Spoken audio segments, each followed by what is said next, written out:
we should be live. Welcome to all who are going to watch this in recording. Welcome ahead to all the viewers that are going to join the stream. We are going to be starting soon. So, yay! Another Saturday, another stream.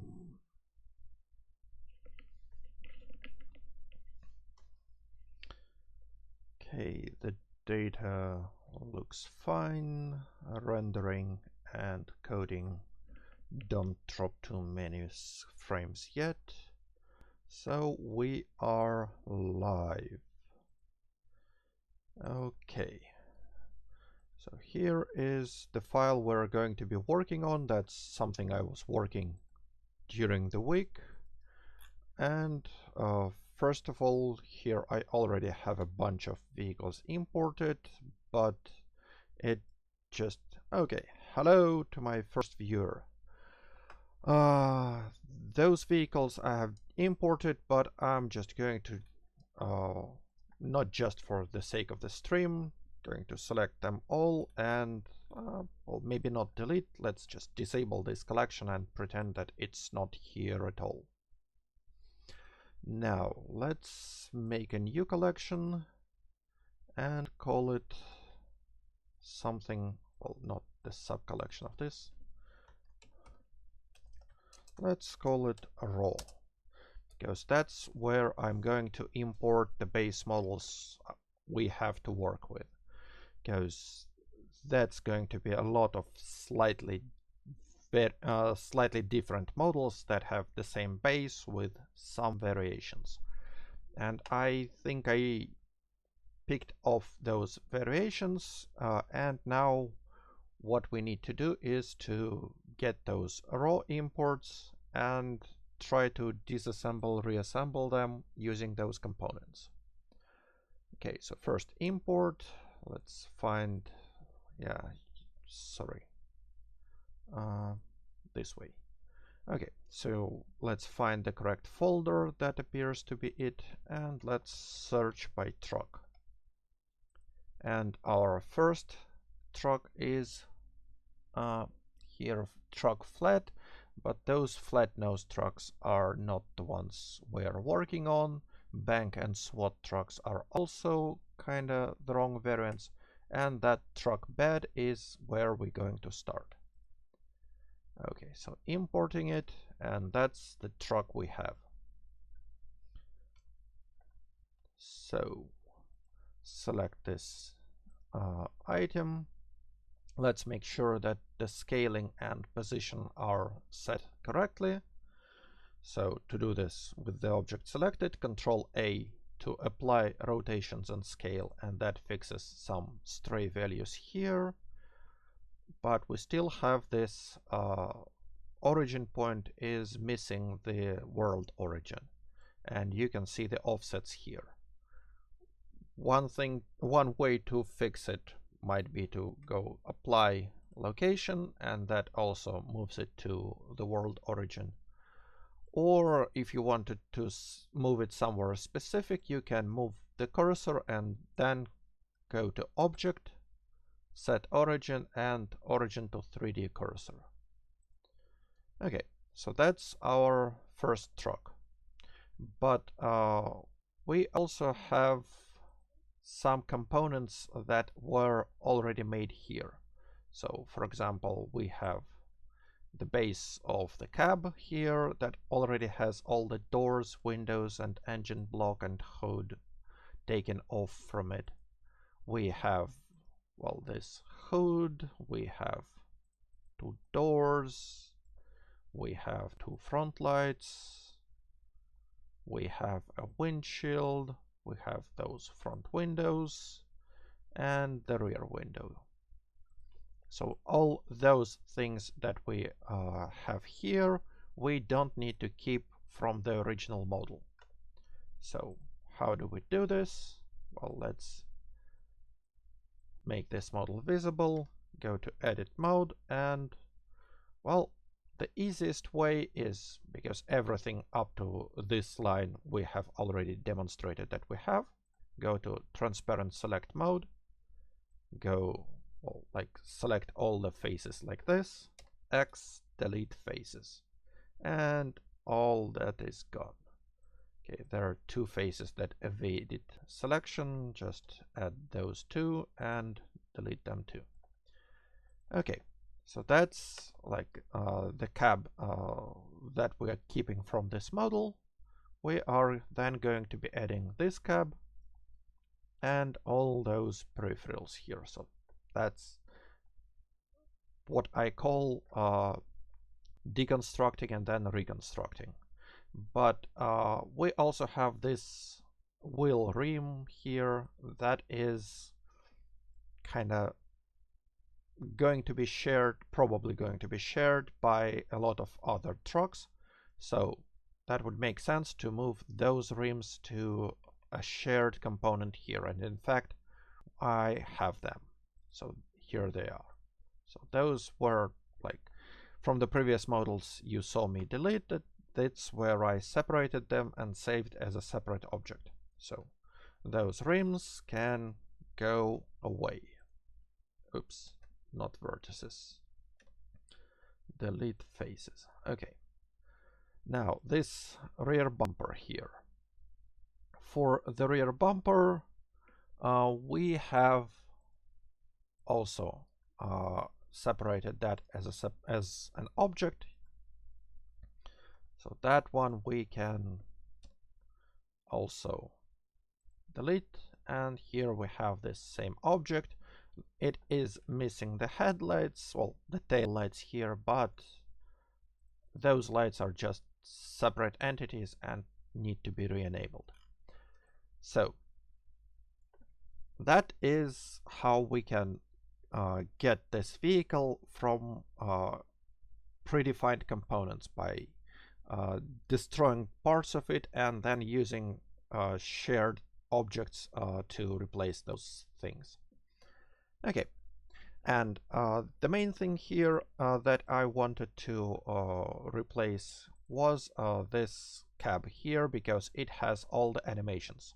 The rear bumper and the rims, they are kind of, it might be useful to have them as an object, but the main point I want to keep is to have all the animated parts, well, all the parts that are going to be animated and the parts that need to match those animated bits to be a shared object, so I don't have to make copies of the same door and the same holes in every cab. So I just make one cab with those door ports and use this cab for all the trucks. Okay, so that is going to be our truck. Though, do we need an animation for the trunk? Let's jump into the game and check it real quick. Where is the game? It shows that it... Okay, sorry. Please hold. Ah, I'm showing Blender is launched. Okay. Let's jump into Zomboid and check this truck for how the trunk is accessed. Is it just a free open bed, or is there a trunk lead that needs to be opened before you can access the trunk?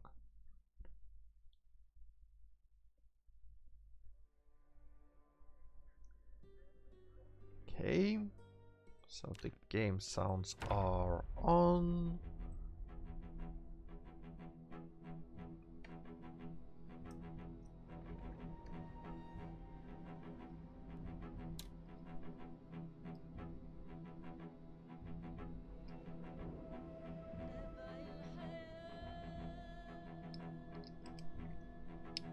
Okay, and we can start the game.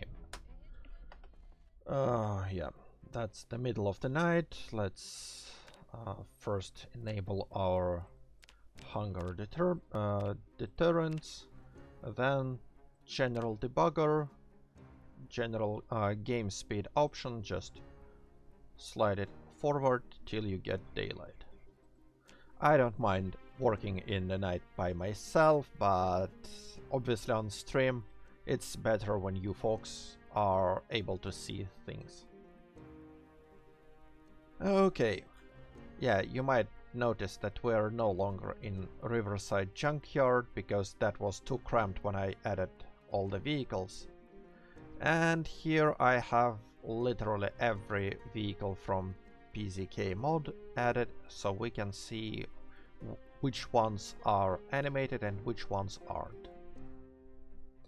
Okay, so here's the trucks section, and that's the flatbed truck that we are currently working on.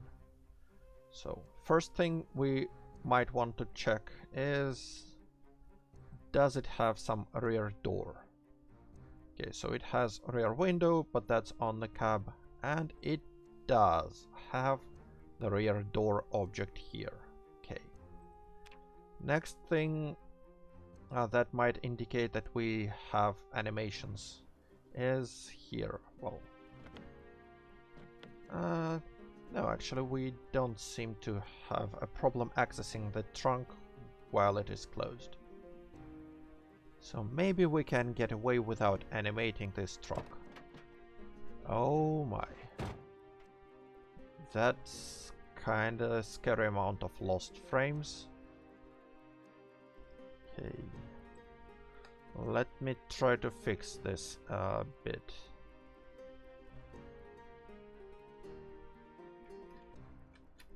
Okay.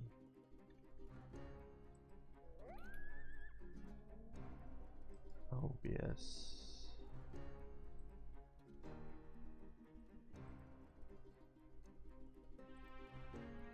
Okay, next. Oops.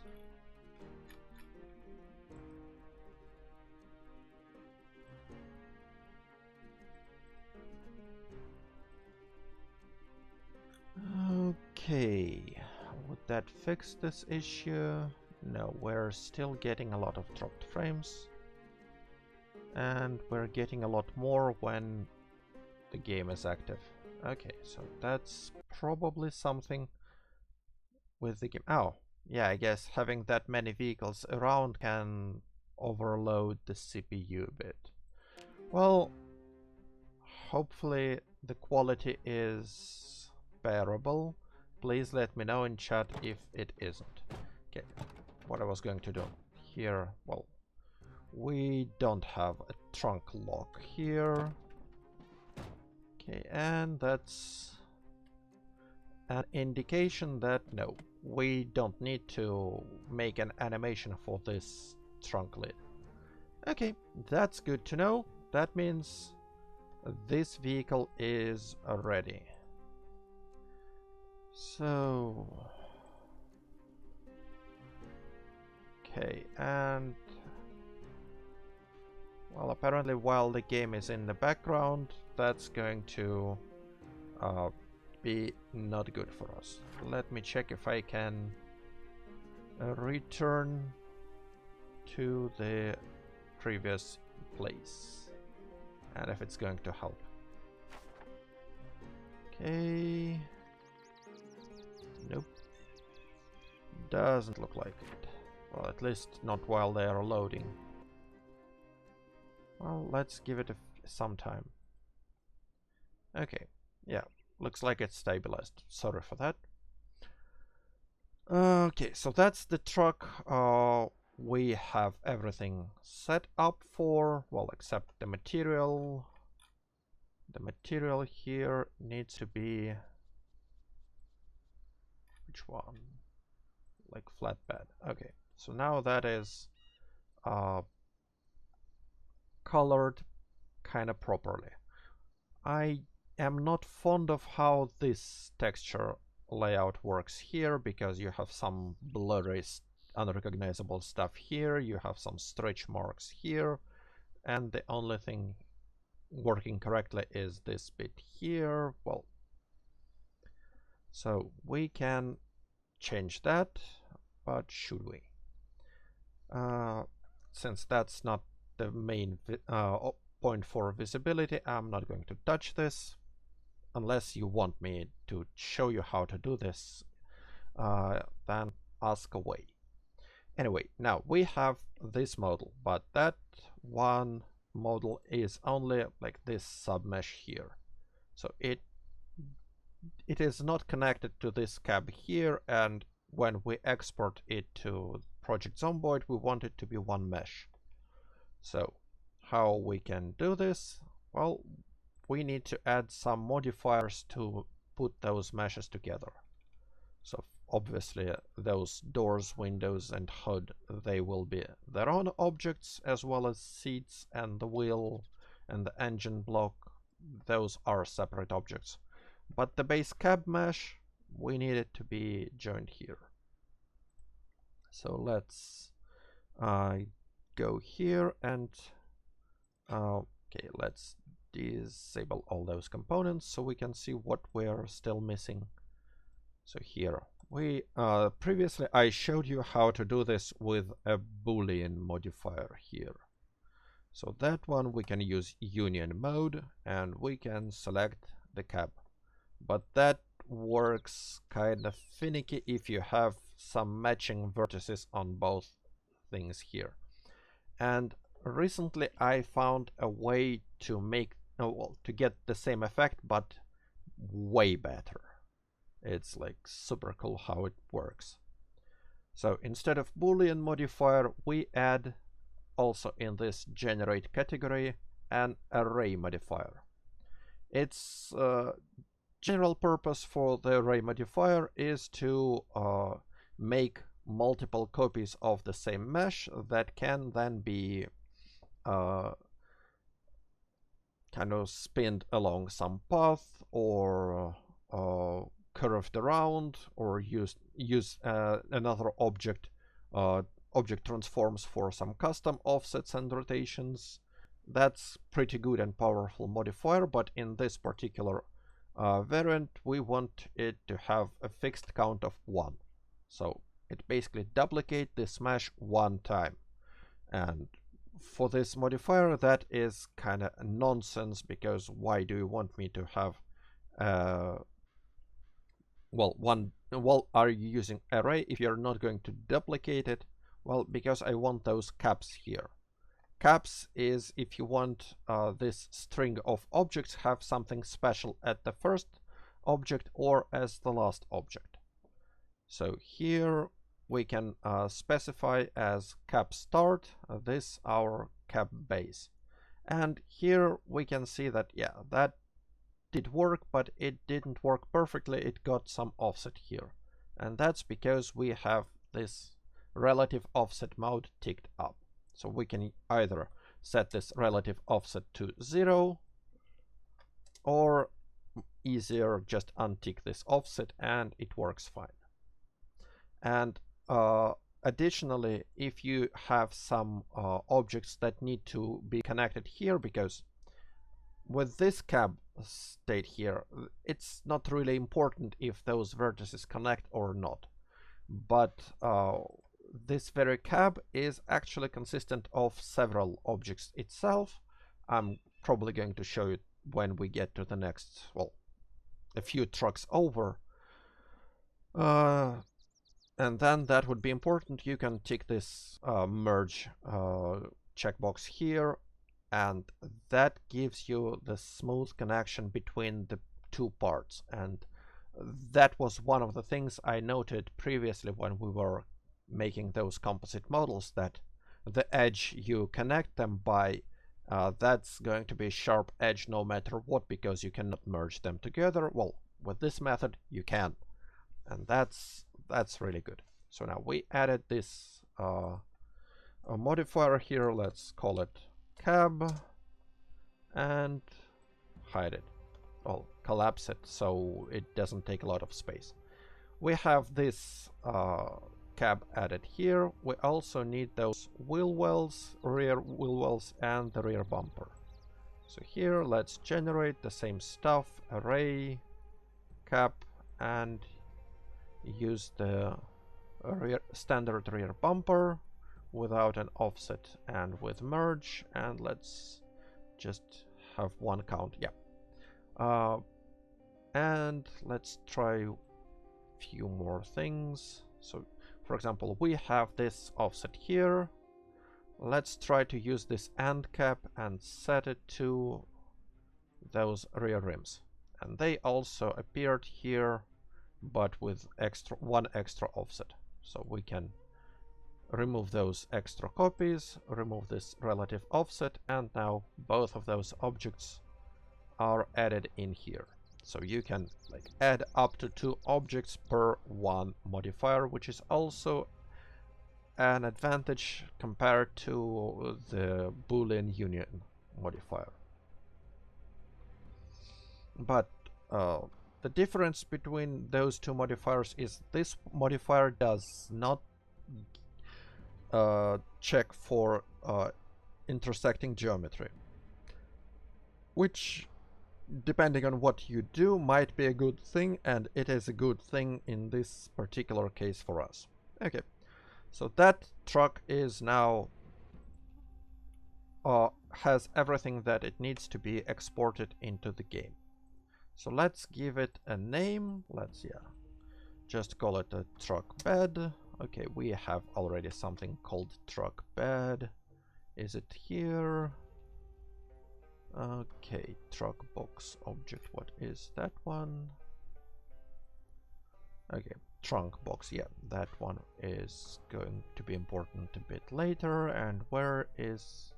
Yeah, I guess it still sees this truck bed here from here.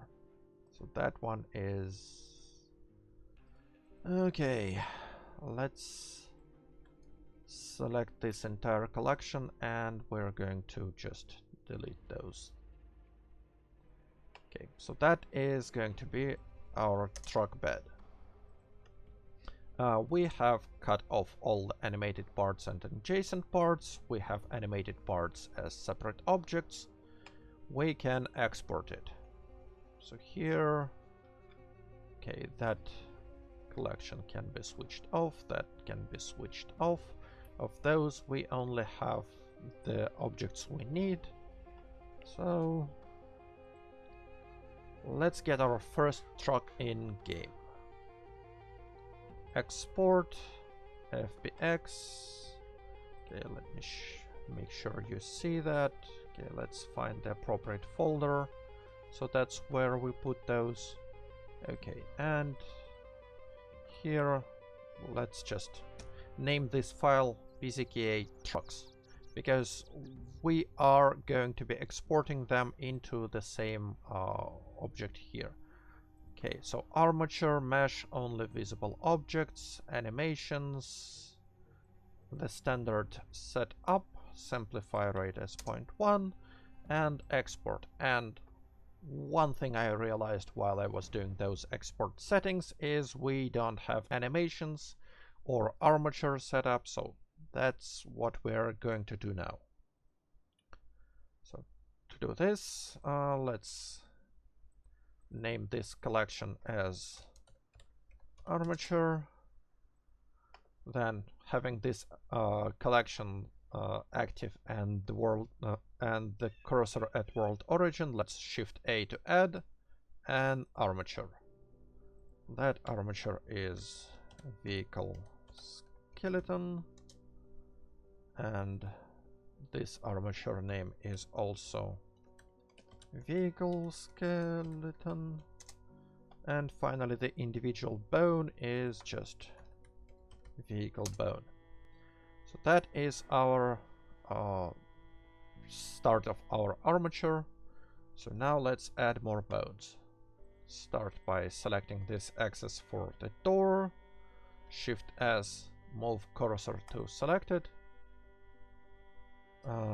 Now exit edit mode, switch to armature, tab to enter edit mode, Shift A to add another bone, and that bone is front left door bone. Okay, here let's find the appropriate position, Add another bone. Give this bone a proper name. Front left window bone. And this bone is a window that is part of the door, so it should have a parent. Good. Next, let's take this door. This one we move cursor here. Now Shift A, rename, front right door.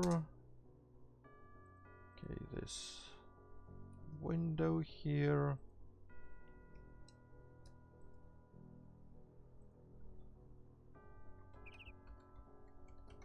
Front right window bone. Okay. And finally the hood. Just like with the bus, this hood will be folding out forwards. So the axis for this hood is going to be around this vertex and this vertex. And okay, Shift S, cursor to selected. Okay, and apparently we had some duplicate vertices. Let's select the entire mesh, clean up, merge by distance. No, it did not find them out. Can we? Nope, that's crumpling the hood. Okay. Okay, so no, there are apparently no duplicate vertices, but there seriously are. Ah, no, it's because here they are close enough that I selected the wrong one accidentally. Okay, here. Now we have one vertex selected on each side, and cursor should drop in the middle. Cool. Next bit, adding bone, which we'd name hood bone. Okay, so that's the armature for this, for all those parts on this truck. So let's trunk, door, well, not on, yeah, actually front lights, yes, they are animated as part of the hood. Now 2 windows, and that should be everything that is animated. Select armature lost, Control P, and armature deform. Okay. Now let's add the vertex groups for with appropriate names.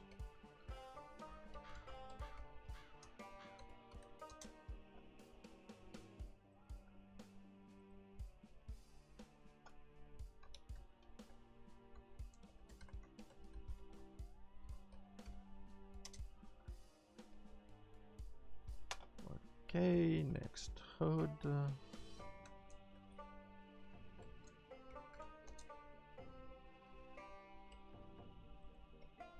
Okay, lights that are also attached to hood bone.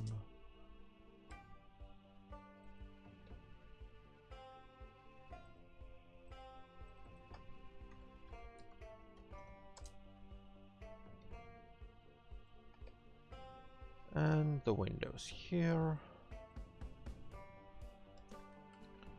Front left window bone, assign everything here, and the final one, oops, the final one here, front right window bone, assign everything here. Okay, those armature and deforms are done. Next step, animations. So make sure armature is selected, go to animations. Okay, let me switch here. Now in animations mode, here we switch to action editor. We add a new action, and let's call this action hood closing. Well, the closing needs to be formatted not like this. That is my standard name formatting. Switch to the end frame here, and to reveal those variables, well, those values here. Select appropriate bone, and save the keyframe here. Go to initial position, okay, here, and let's R to rotate it to fold it out till like we have a reasonable access to the engine block. So that is it. Save this as a keyframe, and our animation is done. Next, we have door front left closing. So that's not about the hood bone, that's about this bone. Let's go to top view, save rotation data on the final frame, go here, rotate, and well, like this. And that's going to be a rotation data on the first frame. So that's the animation for closing front left door. Save it, copy it, and we want to have next front right door closing. Drop on the left bone, save this, move here, rotate to get the door open. I think we have something wrong with this bone. Apparently I forgot to set up the parenting, so it's not moving together. But that's something we will fix a bit later. Okay, maybe we should fix it now. So let's armature selected. Let's select this bone, check bone data, and yeah, we forgot to set the parent. Now, all good. Great. Next stuff, go back to animations. We have to do window animations. So save, copy, let's rename it as window front right open, and okay, let's drop this bone data. We are interested in this one. Open means frame 1 is our initial default position. Okay, and the end frame is 21. Here, let's go. Grab by Z-axis. Okay. Disable the magnet mode. Grab by Z-axis. So that's about how it should go down. Now grab by X-axis to move it closer to the edge of the window. And now we need to rotate it around. Okay. Pressing T reveals those options here or here. Okay, let's select this move cursor mode and press it somewhere here on this line. Then go back to this selection, because if you don't go back immediately after you reposition the cursor, you risk accidentally clicking and messing your cursor position again. So now cursor is on this axis, rotate around Y, nope, not here, pivot around 3D cursor, rotate around Y, and just rotate it till it hides inside the door. And save the rotation and position of this window. And that's our window open animation. Save, copy, rename it to left, and drop this bone data. Let's select this one. So that's our initial position, and the same steps here. Grab by Z to move it down. Grab by X to move it sideways, like here maybe. Okay, now let's position the cursor here on this edge and rotate around Y-axis. y-axis here is from front to back, or from back to front, I don't remember specifically. And that's the axis we want to rotate. Okay. And now I did an oopsie. I forgot to put this, reset this position here. Well, that's not a big issue. We can just save this keyframe here, override this frame because it was just default positions. Now click and drag this keyframe to its correct position, but we still retain this data here. Well, we need to reset those values to defaults. To do this, we just hover over this block and press backspace, and that resets all the values. Same here. So now we have both boxes with default values. We want to save them as the start frame. And the animation is done. So that's not a big deal, no reason to panic, though admittedly early on when I was working on VVA, when that happened, I was in a panic mode. And usually that meant I just dropped the whole animation and started anew. But here we are, we now have all the animations. Let's shield this one, and we're ready to re-export this. Okay, so here that was 112 kilobits of, or kilobytes of information without armature and animations. After we export it, let's check how much it takes now. Well, 194. So about 70 kilobytes of armature and information data. Okay, that's actually less than I thought it would be. Apparently that model was a bit geometry rich. Well, anyway, that's our truck, and since we already have... Oh, I forgot, I told you those file sizes, but didn't show you where... didn't notice that you were not seeing the dialogue again. Oh, well, if you see this dialogue where the file size is quite obvious. Now let's go and make a script. Okay, let's go to our text. Why aren't you showing? Okay. Sorry for this. Okay. I probably should do this checks. Add it to a checklist per stream.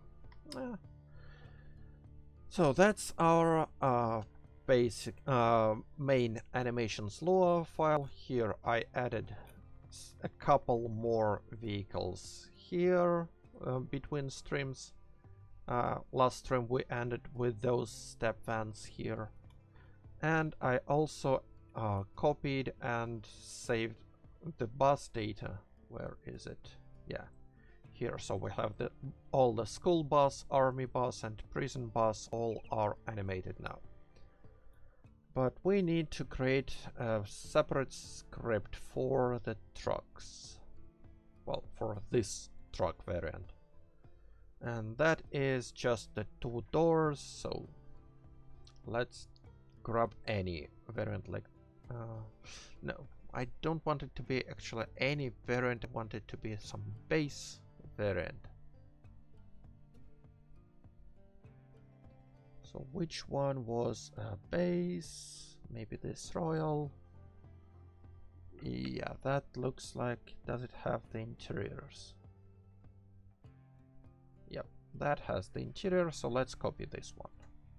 Okay, let's copy, let's paste, and let's rename this as truck bed. So that is going to be our truck bed script. Let's make the flat out replacement of dash royal with truck. Okay, replace all. Now let's see, our base vehicle name here was this thing here, vehicle truck bed. Okay, and we don't have any other variants to be added here. Those probably going to get their own scripts, or maybe no, they will be added here, and then we'll rename this script to be like trucks in general, but for now let's leave it as is. Okay, so next we want to check this file name. This file name is where we exported this truck. Okay.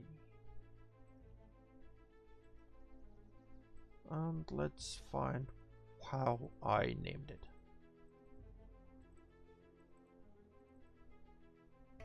So that is PZK trucks.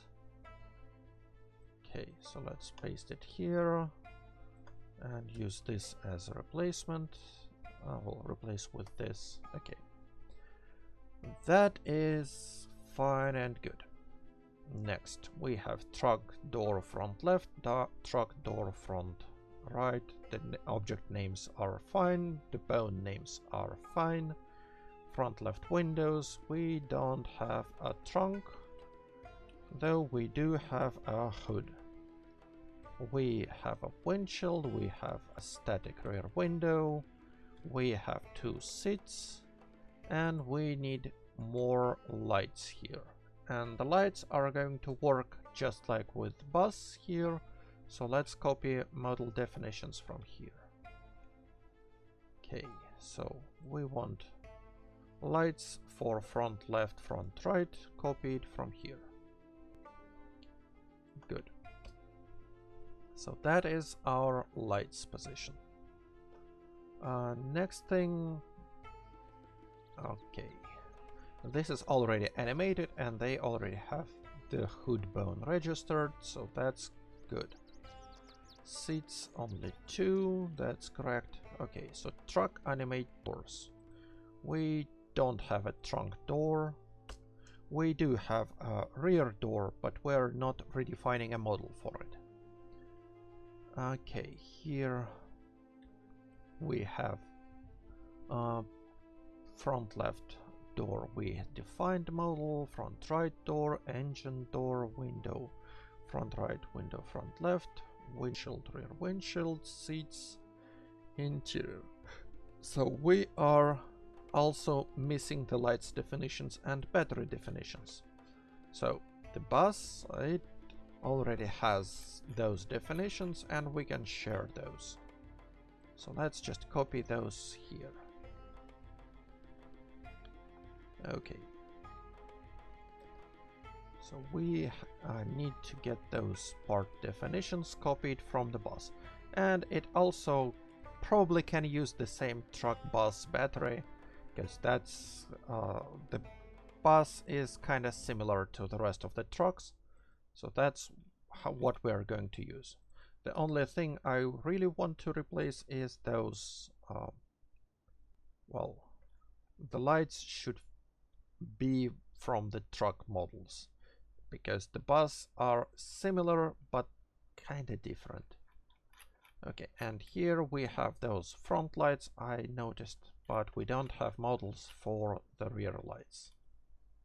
And let's also copy those from the bus. Okay. And here apparently I lost this bracket. Okay, rear lights. This is not a truck bus thing. That's a truck lights. And they should be using those PZK trucks also file.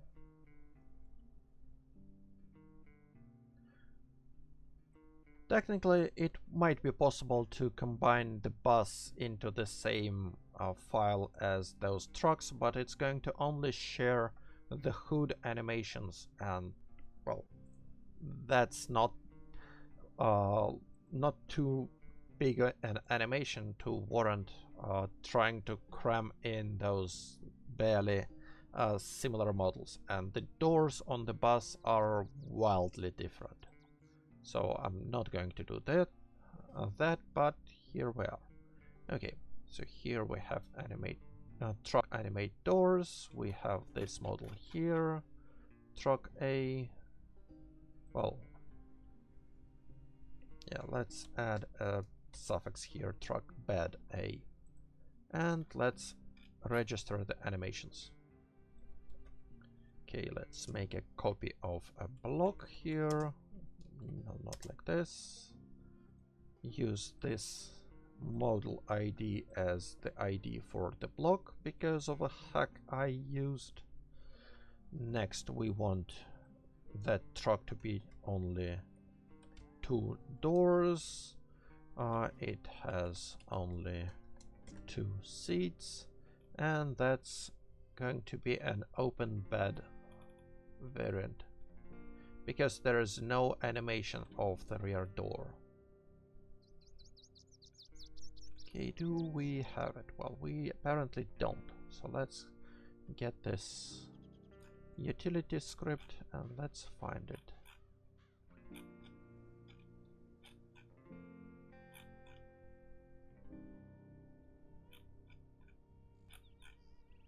Okay.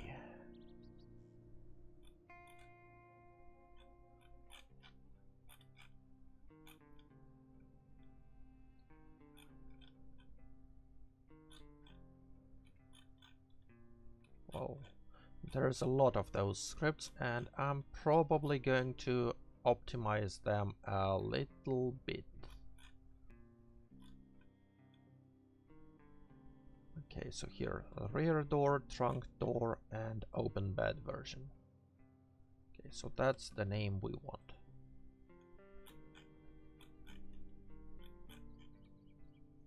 Okay, for this.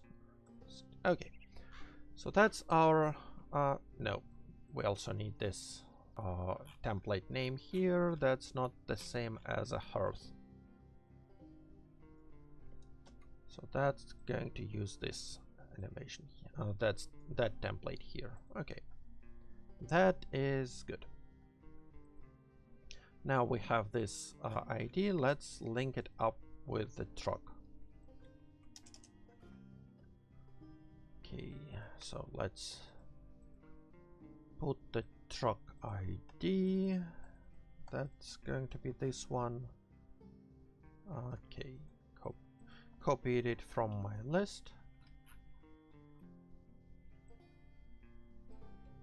Check this. Well, apply those animation configuration settings and save. Make sure this file is also saved, and we can restart the game and check the trucks. Okay, do we have them here? Yeah, apparently we do. Well, anyway,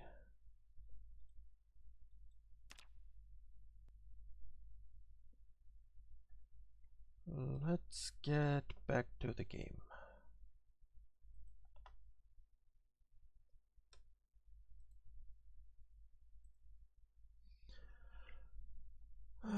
Okay, the game is loading. Please hold.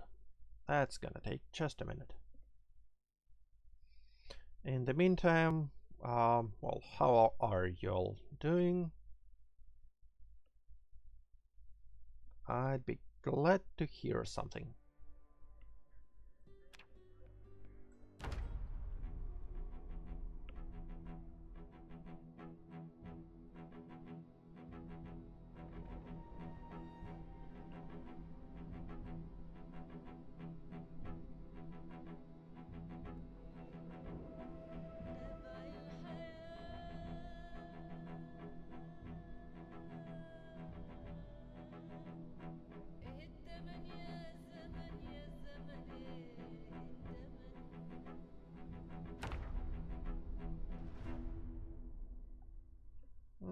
Okay, and we are in game.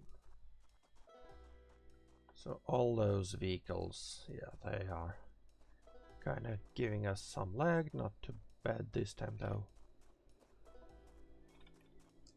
And that is the truck we have processed now, so let's check. Well, I already see one issue here, but that's kind of not the worst of them all. So let's make sure the door is also opened. Well, our hair is sticking out a bit, but that's not that big a deal. Okay. And the window is also opened. The window is getting closed. Let's check the other door. The other door is getting opened and closed. And the problem I see, to make it more visible, let's remove the this window, and see the seats are also gone. They are not here, and what that tells me is that there's something wrong with the model or the texture. And if it was something with the model, then it would be just affecting either engine block or the seat, but with both seats and the engine block missing, that makes it more likely that I messed up with the textures here. So let's go to text. Okay, here, and checking this truck bed script, and we can see that here we have the texture from the series sedan, and here we have also seats from series sedan, which is not from this truck. So to change this, let's go to those vehicle scripts from original mod and find this truck. Okay, so that should be Franklin truck here.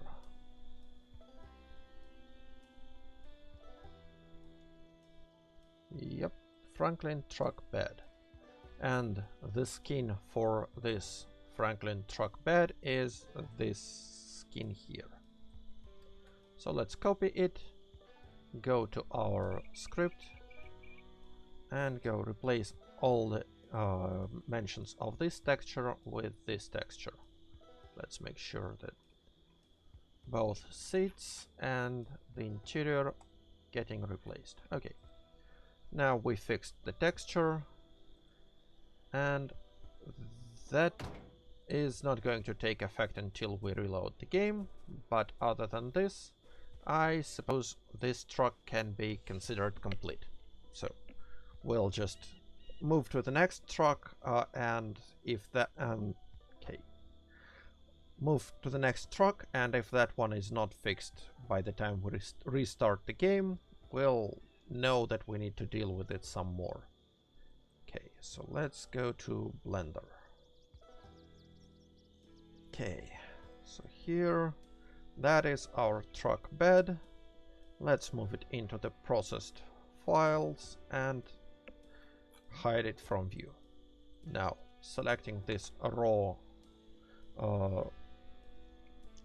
raw data here, let's import FBX, and that's going to be FBX. Let's find, okay, filter by truck. We started with truck bed. Next is a truck box here. Select this truck. Let's make it use this correct material for it so it looks nice. And here we have a lot of shared components. So the cab, you see this bottom parts you see here are a lot, well, they are quite similar. So in fact, let's do this. Let's go to transparency, face select mode, start from here. Let's drop all those faces. Let's probably not going to take the rims this time. but this rear bumper, that's we're going to delete. Okay, so that is something we deleted. Next thing I also want to delete is this rear door here, because it obviously needs to be animated, and that's going to be some fancy animation here. So let's select it, and well, that is a bit suboptimal. So first of all, here we have some stray edge cut here that was an accidental cut with someone was using the knife tool and didn't notice that they made this cut. So let's try to X and dissolve those edges. This thing we fixed. And next thing, we want to make a cut from this face, but match it with the door. And the door, I actually already made this door. This was what, this trunk box here, you see. And we need to match the hull with this trunk box sizes. Okay, so we start by just adding some vertices somewhere. So we go to press I for inset mode, and here we just move it a bit. Now we want to match those vertices with this door here. How do we do this? Well, first let's delete this inside face, and the easiest way might be to just take this vertex, press on this magnet mode, go G and match it here. But that messes up the texture here, and that's not what we want. So instead, what we can do is just go G and G again for the slide mode and move it around here. So that gets it basically close enough to this vertex. Now, same deal here. Let's make sure that this line, well, since this line is horizontal still, if we slide along this line, we can match this edge along those two vertices here. So now we know that this vertex matches this edge here, and if we slide this one down, we can get it matched together. But if we do, we're going to mess up this line being perfectly horizontal for this vertex, and that's not something I want. So let's start by sliding those and matching positions here up top and here at the bottom. Okay, now we can slide this vertex down to match this position, and slide this vertex down to match this position. Good. This is fine. Here we have a bit of a problem, because you can see that those vertices are lower than those vertices, and we can only slide up along this edge. And the trick to fix it is, well, we slide along this edge until we get matched with this vertex. So, well, that doesn't really help us that much. Well, apparently we would have to repeat this several times. Okay, yeah, let's just slide it till we get it below here, and then move it like this. Okay, and we can then move up to match this vertex. Okay, next take this one, slide it out into the corner, probably without the magnet mode, so we don't accidentally clamp. And here those with magnet mode, slide here to match this way and up to match this way. Good. Now we have this hole here matching that box. That is good, but we are missing a pretty important bit here. and that is the interior. When this door is open, the player is going to see inside, and they need to see something there. So the way we can fix this is by going to side view, press, well, transparent view so we can see a bit better, press E to extrude and press Y to lock this extrusion on Y axis and move it like this. So that gives us some interior here.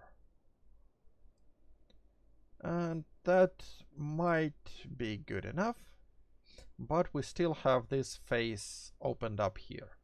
Well, to close this face we can try to press F, and that gives us the same texture we had here before, which might or might not be what we want, because this wall here does not match this texture at all.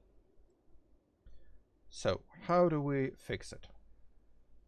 Well, the easiest way to do this probably is going here and trying to find the correct texture here. So that might be like this bit here. Let's reposition. Let's scale it a bit down by Y axis, and yeah, that should do it. So here we have this, this side here is now textured the same as, well, similar to this one. This one is a bit problematic because that is like a mirror of a texture. But the other walls, well, let's also retexture them. So they are where currently? Yeah, they are here, and we cannot stretch them out from this super thin point because they have 0 width. But what we can do is go to orthographic view from the side and use the UV project from view method, and that projects them on the side. So now let's move them like maybe here. No, okay. Let's move them roughly to the middle of this. Now scale by X like this, move by X. I said move by X. Now scale by Y. And that should be, yeah. So I'm fine with the floor being dark and the ceiling. Yeah, let's also retexture it. UV, project from view, rotate by 90 degrees. Okay.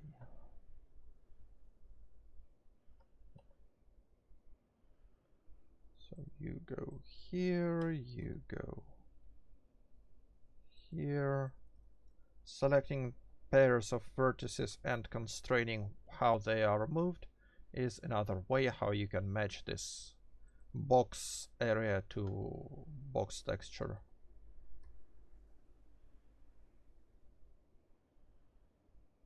Okay, so that is now the interior of our box. Okay, and the rest of the things that this truck needs can be added by appending. So let's append those. So first we need to get array, set it to count of 1, don't use offsets, allow merge, and the first object we want to add is going to be base cab, and the second object we want to do is the standard rear bumper. Okay, and why don't you show them here?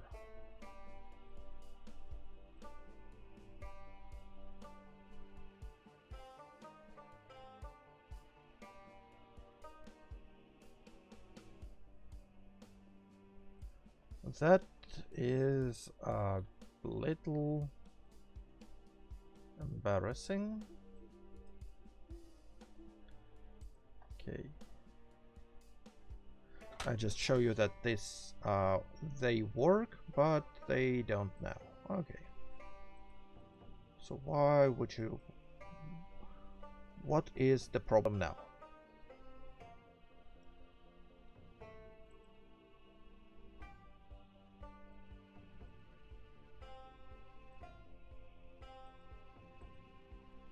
Okay, so the relative offsets, they are working. Oh, yes, yes. I know the problem. I remembered it. That's the thing that I forgot to do before. So let's return this standard bumper. And the problem here is the scale and position. So let's shift Control A to apply all transforms. Good. Well, now we have those offsets. Well, undo the offsets and we have the bumper, the cab, the box. So this truck is now complete. But that truck is complete. That doesn't mean that the animation is complete, because we have this rear door here. Okay, so let's move this truck into processed and make the animation for this door. So we start this animation process by adding more bones to the armature. So let's start. Select this line here, move cursor to this line, select armature, Shift A, selected, well, the armature now added. Okay, so that is going to be our trunk box bone. Okay, and this door, let's also make sure that this endpoint here, it matches with this line here. So Shift S, cursor to selected, go to edit mode, select this thing specifically, Shift S, select it to cursor, and now this bone goes all the way through all those segments. Now we want this animation to work like a rolling door, where it overall moves up, but the segments that are getting pushed into the top here, they are kind of folding inwards. So that is but to do this, we cannot do this with just one bone, because this bone, it cannot be bent. So to do this, let's go back to this select armature. Let's select this bone. Okay, and how do we subdivide it? Well, this bone, we can subdivide it. This does it one cut, this two cuts, but for all the segments to have their own bone, well, that gives us like 10 cuts max. So let's make it 8, because that roughly makes each bone. No, it does not. So how many segments do we have? Let's count. 1, 2, 3, 4, 5, 6, 7, 8, 9, 10, 11, 12, 13, 14, 15, 16. Okay. So we need to end up with 16 bones. So 7 cuts gives us 8 bones. So that gives us a bone for 2 segments. Good. Next, with all those bones selected, oops, like this, let's subdivide them once again, each with 1 cut, and now we have a lot of bones. Well, those bones, yeah, they are all set up, and they should already be like connected to each other. So you see, they already have those parents. Okay. And that means we can start with animations, though I want to give those bones some more meaningful names by adding those indexes to be like the topmost is bone 16, and they are counting down from here.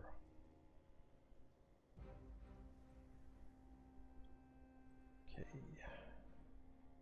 Because since we had to cut them in 2 operations, those indices, they are kind of meaningless. So 16, 15. Is it 14 here? Yes. So that one is 13. I'm going to be a bit silent while I do it. Maybe. Or I'm going to spew some nonsense while I do this because I'm not sure what I'm doing. Okay.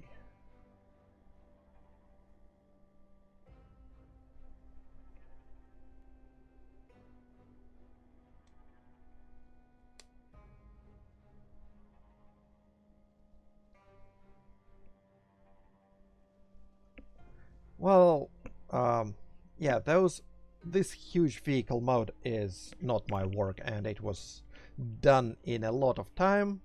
But the animations I have, yeah, currently the count is 47 out of 190 vehicles, though I believe I forgot to mention to tick the bus animations I added, yes, here. So with bus animations considered, that's 49 out of 190 vehicles. So yeah, the progress is going on. Okay, so what is, yeah, that is supposed to be bone 10.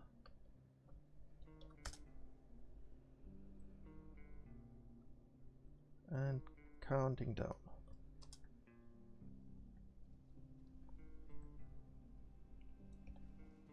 Bone 8.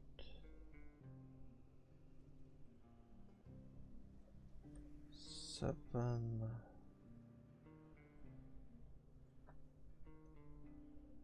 6.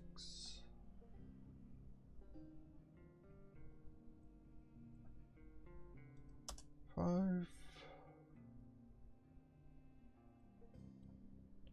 4.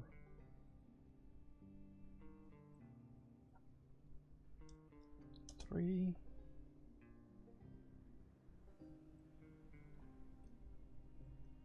2. And that bone we can just leave as default bone. Okay, so those bones are named. Next thing to do is to take this object and I'll exit the edit mode. This object is selected. This one is active. Control P for parent, armature deform. And now that's also going to be a bit of a tedious process here. So we need to add a lot of those vertex groups. So that one is trunk box bone. So that's our first vertex group. And we only want to put this segment in this group. So now, can we duplicate this? No, we cannot. So that's going to be 2. And let's assign here just transparent mode to make sure that we are selecting all the sides of this segment. Next here 3. So that's this segment. Assign 4 is this segment. Assign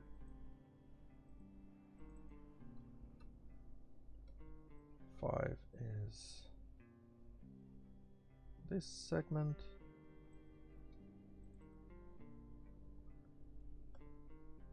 And this segment, assign, and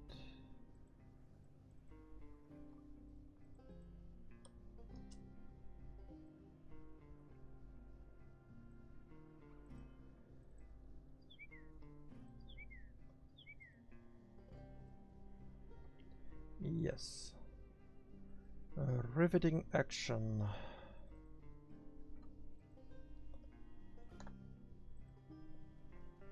But that is the reality of doing mods, because of any work. It's not all flashy and fun. Sometimes that's just those slow and methodical, tedious tasks.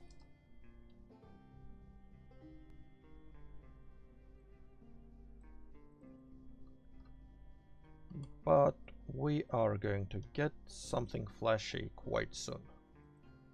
Hopefully. So, okay.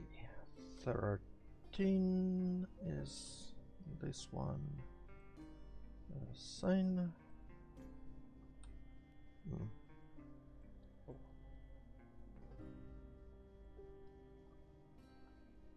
14 is this one, assign, and the last segment is, well, next to last segment is 15, and that is 16. Okay. Assign. Okay. So that's all the segments now set up. And we are ready to move on to animation. So let's select armature, go to animation, and go to, well, let's make a new animation, but let's copy this hood closing because that is named quite similar. So trunk closing, that is going to be our animation here. So with this animation, we're going to have to animate a lot of bones. So first thing I want to do is like move to this end frame and well, select all those bones here.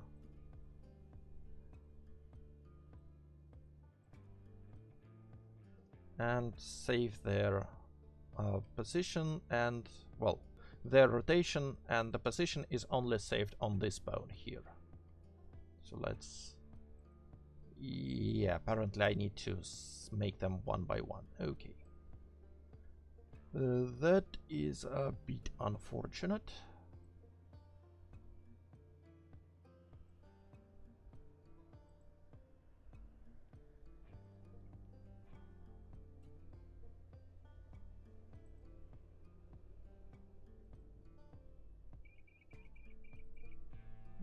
Okay. And that one, yeah, that already did, but I don't need this data. Okay, so that is our initial frame with the fully closed position. Now let's move to some other frame, like one frame back. I want to take this bone here. I want to rotate it around x-axis by 45 negative degrees, and that is going to be like the first step in our closing process. Let's save this, and that bone needs to go up by no magneting, go up by z-axis to like just a bit, so it still connects to the roof here. Okay, and that is going to be our first frame. Okay, so that's not going to be very smooth for now, but if we move them further away, and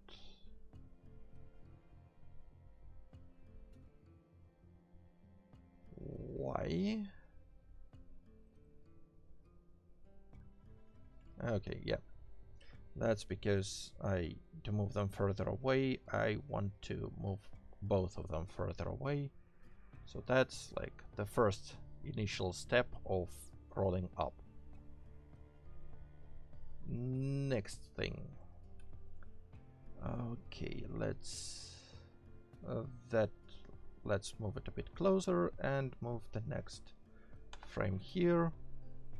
this bone that needs to be rotated around x-axis by another -45 degrees to make it fully horizontal.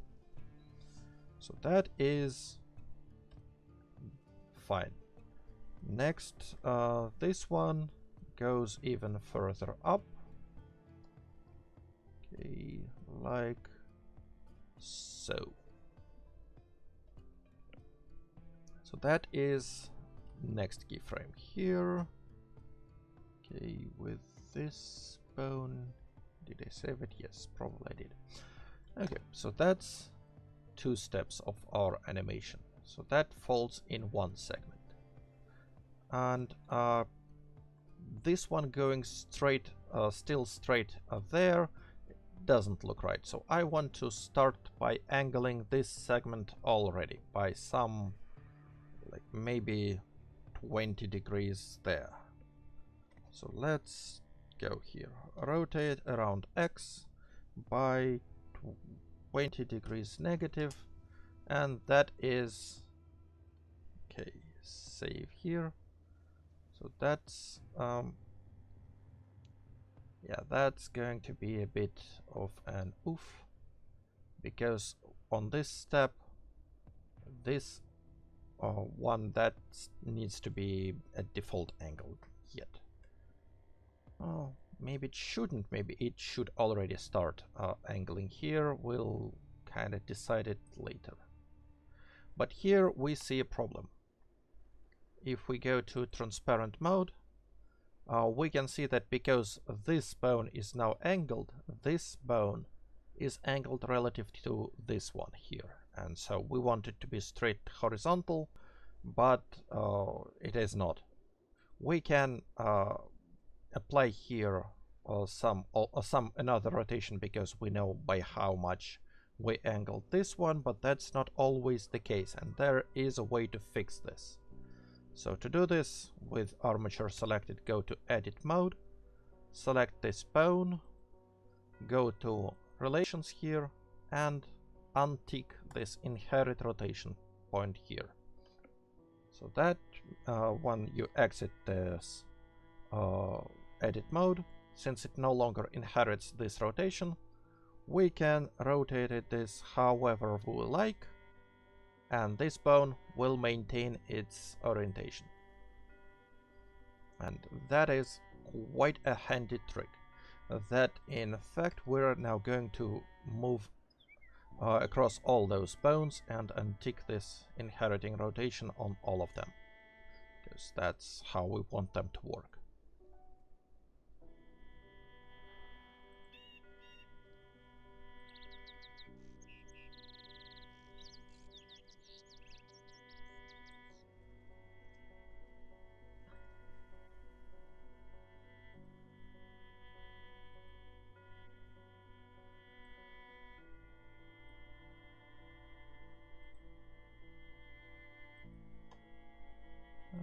Okay.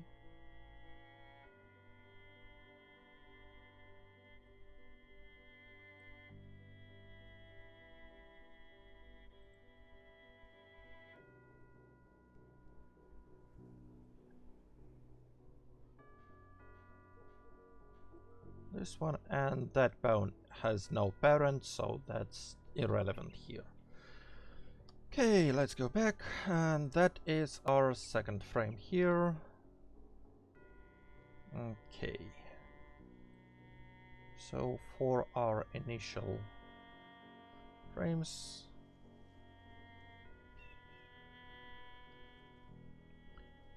next frame here, well, that bone, yeah, that needs to be also save its default rotation here, and we go to the next frame around here.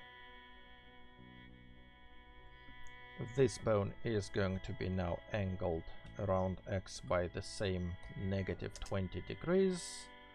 This one is going to be, let's remove this rotation and instead rotate it by -90, and save this rotation, and save this rotation, and move this up like that. Well,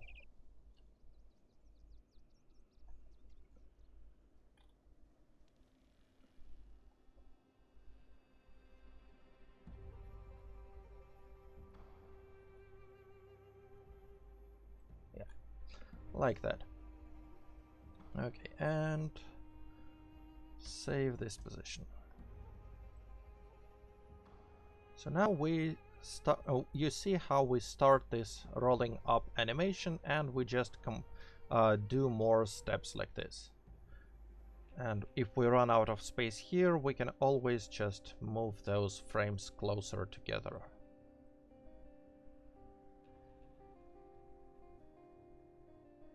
Like so.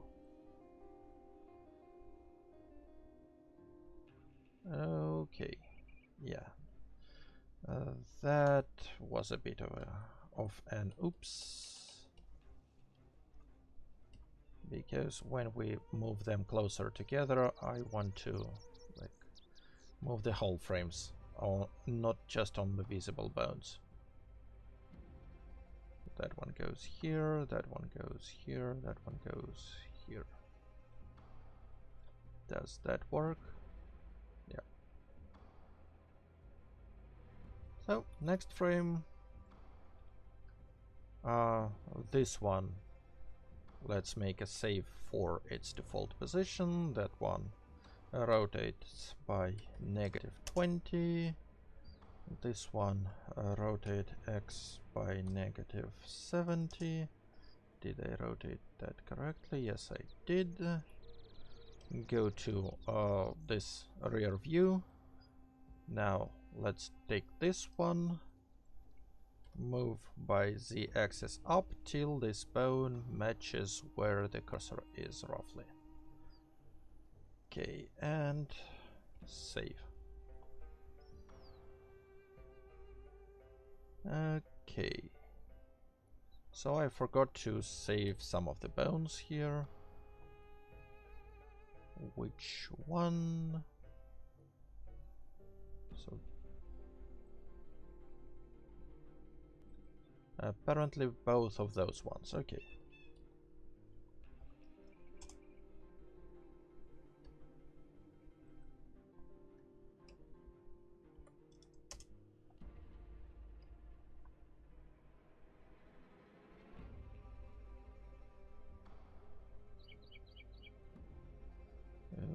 Okay, what's wrong with this bone here?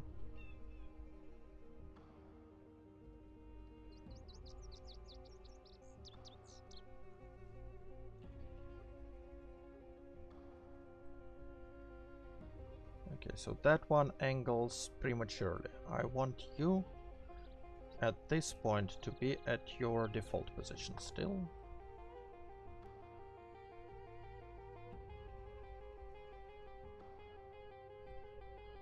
Okay.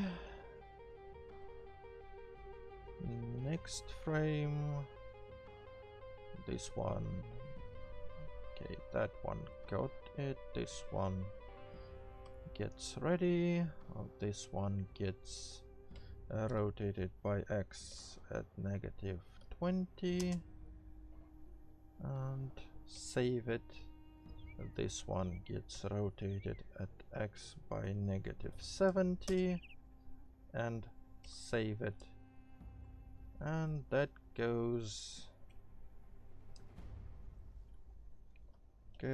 up.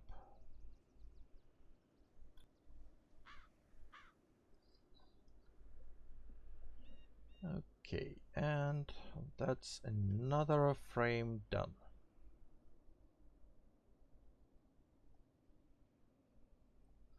So next bit here, you got ready, so you get ready.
Okay.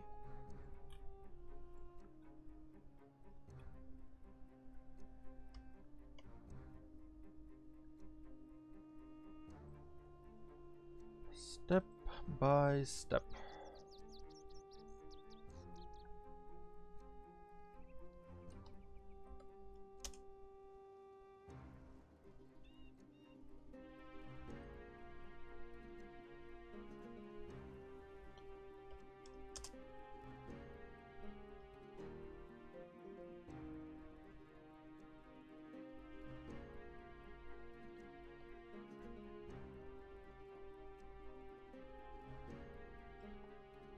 Okay, so we're going to probably make 4 more steps and then that's going to be it, because we don't really need this whole segment to fly out.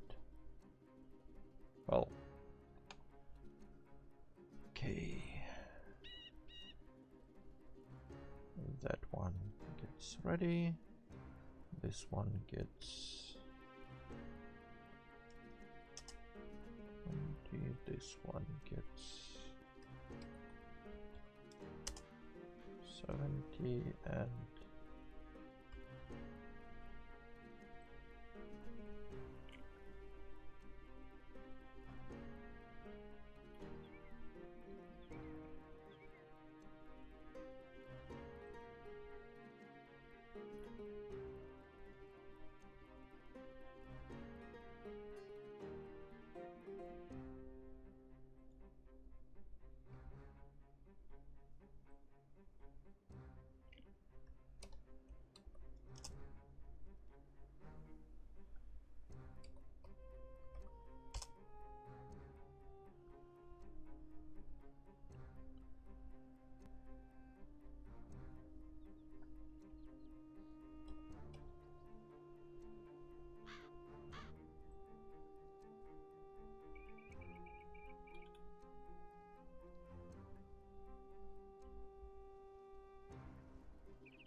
okay, maybe that is like open enough. So I'm probably going to stop that animation here. Nah, one more. So that's going to be this step here. Let's this one doesn't need to prepare because we're not going to move it further. Only this one is going to rotate by x negative 20 and save. Rotate x negative 70, save, and that one GZ. Okay, and that is its final position. Good. Now this bone, and this bone, we don't need those anymore. So those 3 bones we can dissolve. So now we only have this 1 bone, and okay, and well, we're going to have some problem here with the vertex groups because we no longer have those bones. And yeah, I accidentally dissolved 1 more than I wanted. So don't dissolve this bone, please. Only those 3 dissolve. Okay. So yeah. So here you can see we have a problem because the bones, those segments were connected to no longer exist. So those we have to fix. but this is quite easy fix. So just go layout mode, let's go here, and those were, I guess, those 3 segments here. Yes. So let's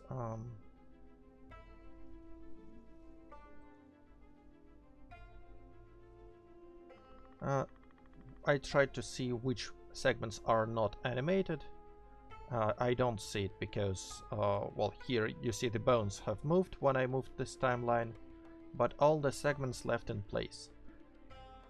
There is a way to fix it. I just go to this armature modifier and allow it to show it in edit mode, and even like show me which vertices are moved in edit mode. So now we can see which of those vertex groups are not set to, well, need to be set differently. So we want this, and those vertices to be all assigned to this trunk box bone. And those 3 segments, they no longer exist, so 2, 3, and 4 are gone. Now this one is this segment here, so if we select it, so that is now all animating correctly. So that's our first step to this animation. But we are not done, because I want to play around with the speed of this animation a bit. Because currently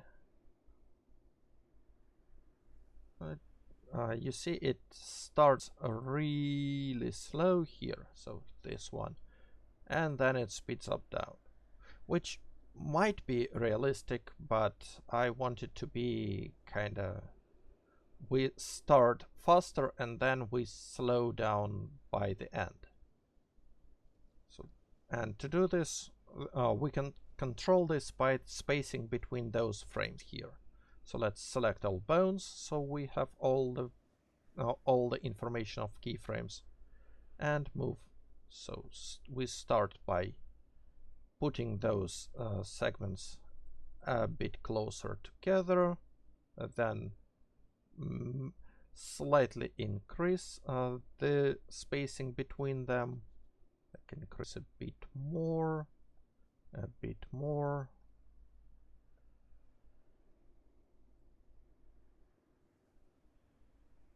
And yeah, here we have not enough space for this slowdown. So let's push it a bit further then.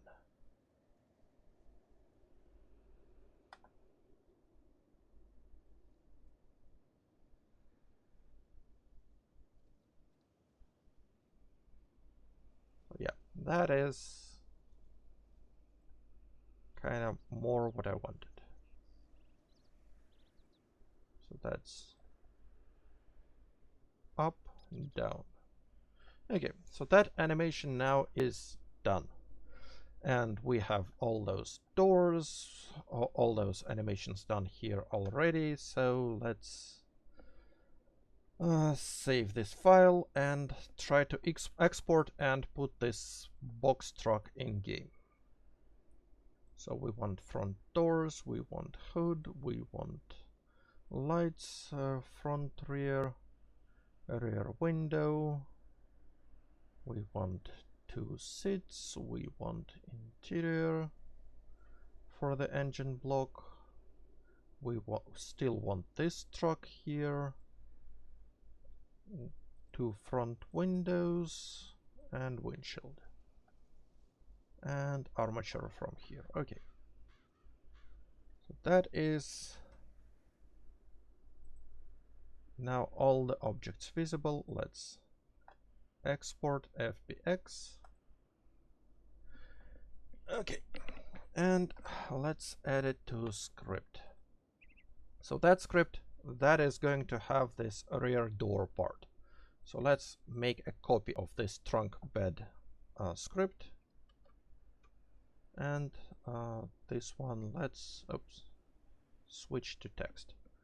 Okay. Let's make a copy of the trunk bed script, but rename it into trunk box. And here we have this. Let's keep this as vehicle truck, but make it box. The base mesh name is also trunk box object. Don't usually actually use this object suffix for... no. That's because that's not the right object here. Vehicles trunk box, yes. And this trunk box object was correctly named. Here. Okay, trunk box. So the interior, that's gonna be the same. Front door, front windows, hood, windshield and rear window, and even seats and front and rear lights. All of those models are going to be the same. But before I delete them, I want to keep one of those. Let's make sure I keep the door here. And that is because I want that to be truck box door. And that object, that is where I put this trunk box object. So that one is also animated, and it has a lot of bone weights. So we want to have a lot of those. Well, no, actually, before I copy them, trunk box bone, is that right how they're named? Trunk box bone, okay. And they start from 5 and go to 16. Okay. 5, 6, 7, 8, 9, 10, 11, 12, 13, 14, 15, 16.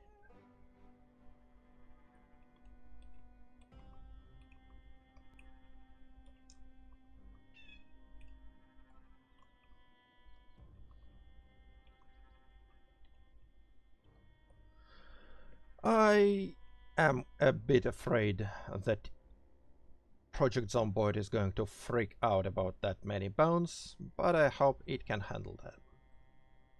Okay, in either case, here we now need the rear door part definition. Let's try to copy this from bus. Here, part door rear default model is this one, and it doesn't need an animation parent because it's its own object. So let's keep it this way. That's the script. That script should be done. Now go back to animation definitions and make a copy.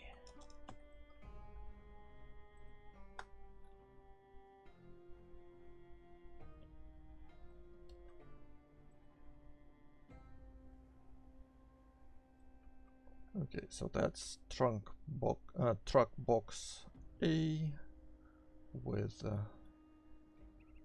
that being the... Oh, okay, that also needs to be named a bit differently so we don't override the other template. Okay, trunk box animated doors, it still has 2 doors, it still has 2 seats, but it has the rear door version here for animations and models.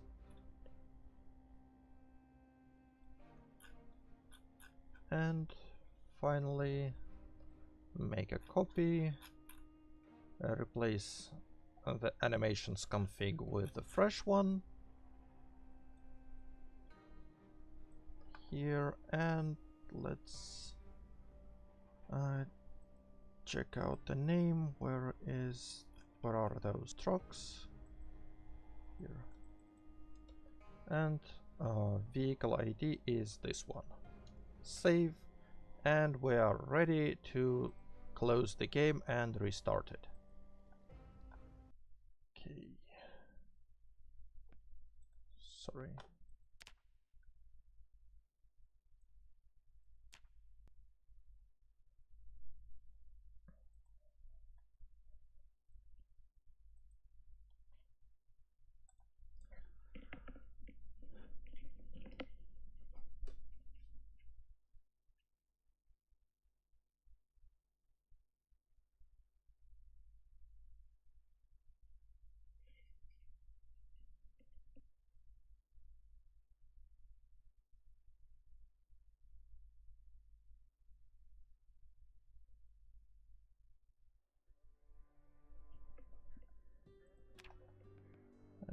Okay.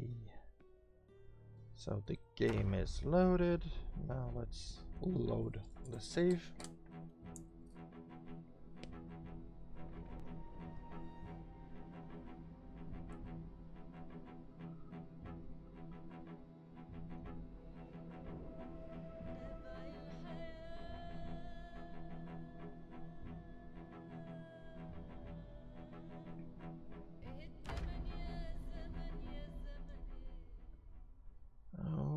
Okay, and apparently I forgot to enable God mode last time and we almost died.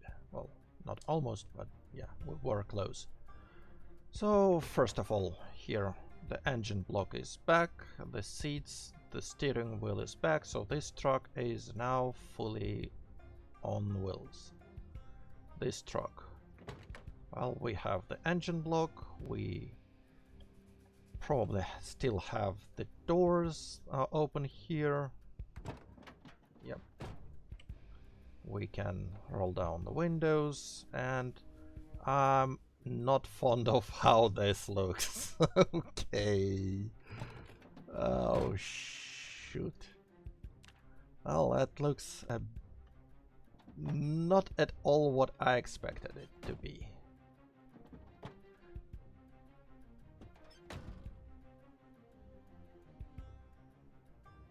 Not at all what I expected it to be.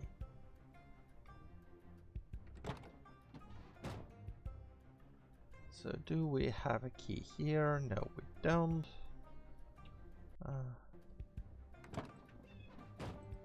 Let's get the cheat mods.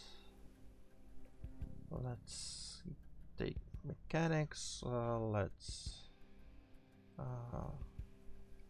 fill the tank. Let's get the key.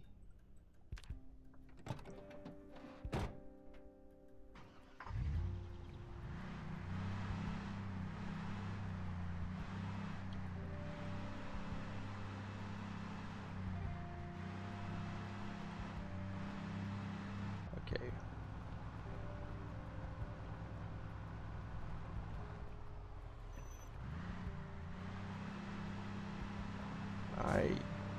Well, one thing I'm not fond of in PZK is the car reversal engines.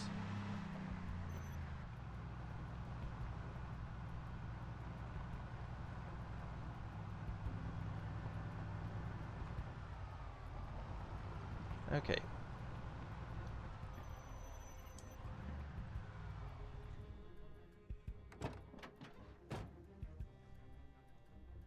So here we see that the open state is wrong. Well, open state is correct, but the closed state is wrong because some stray rotation on one of the bones. Let's try to fix this. Oh, sorry. Sorry, I'm so sorry I forgot to switch to this game scene. Okay, so as we can see, the engine block is here, the battery we inherited from bus position is here, steering wheel is here, the window is rolled down, the hood is open correctly, same deal. Here we now have engine and seats back, but this rolled up door here is a bit freaked out. Okay.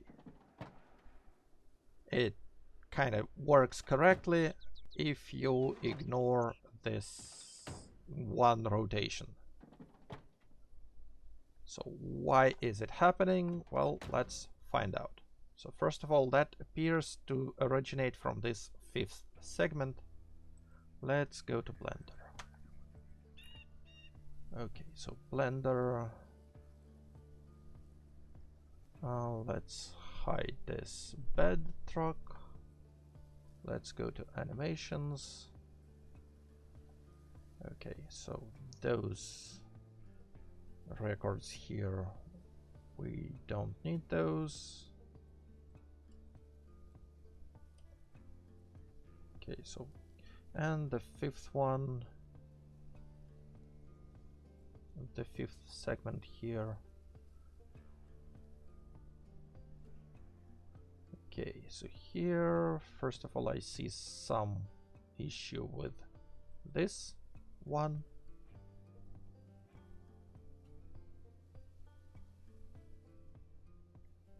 Because it fails to prepare here. Okay, let's... oh. And we apparently lost this one when I was removing those keyframes. Here I accidentally deleted, yes, this one. Okay. So those two, delete keyframes. And now, yeah, that works correctly. But with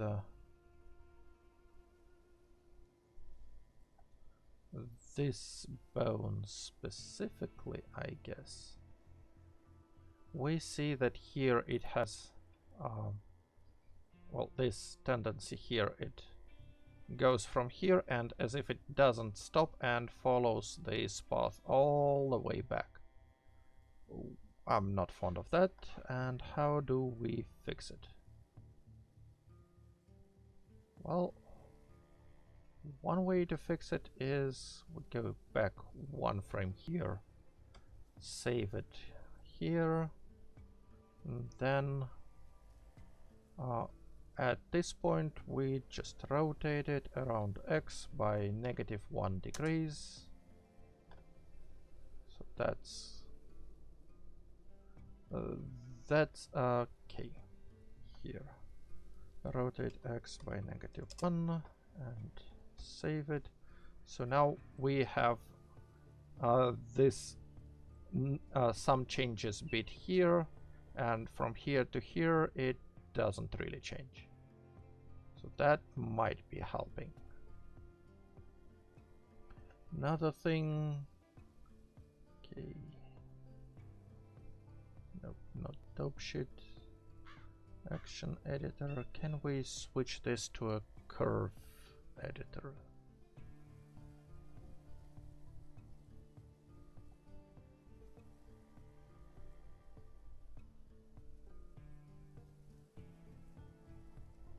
Okay, yeah, that's a quaternion graph, so that's not going to be that useful. Okay. Well, we redid this animation. Let's hope it helps. Save, re-enable bed truck, export FBX, trucks, go back to game. Well, that looks noticeably better, but we still have this issue. And how do we change it?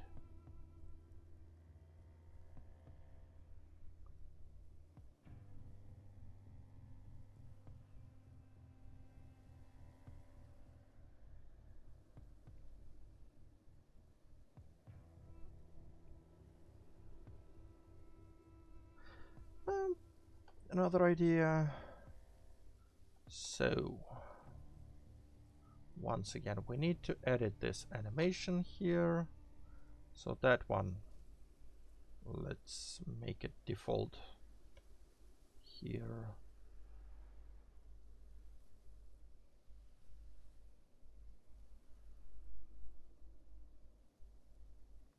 And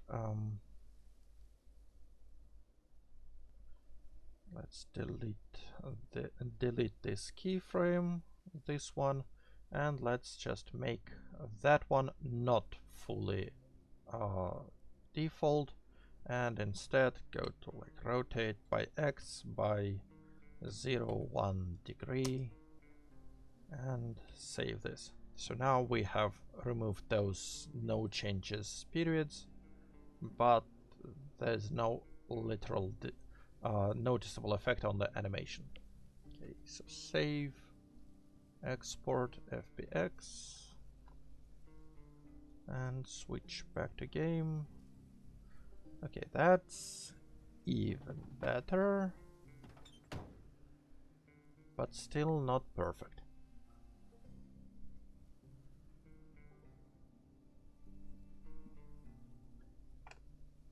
Okay.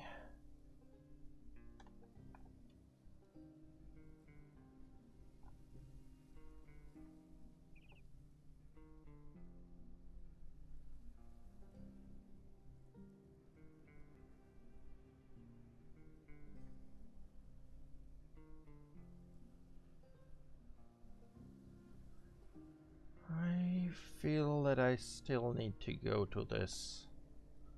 Okay.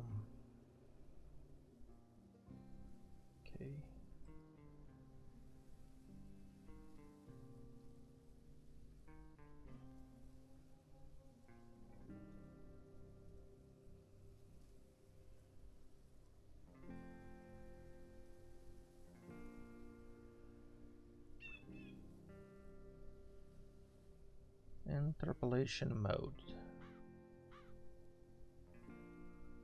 What is...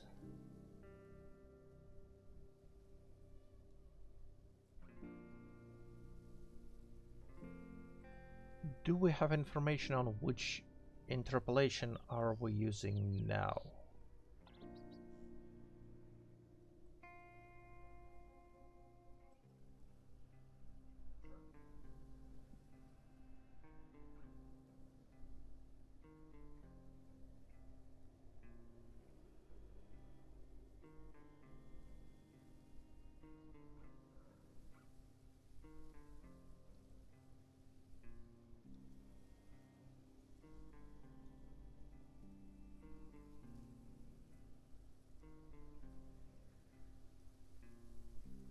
Okay, does that help?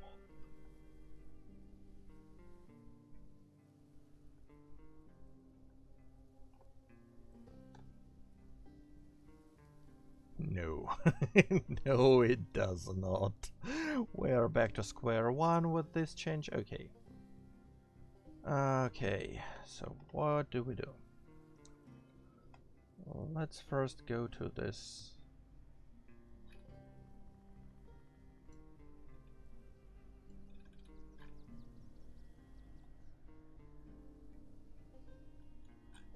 So I want to be able to see all of my frames, and I want to see this graph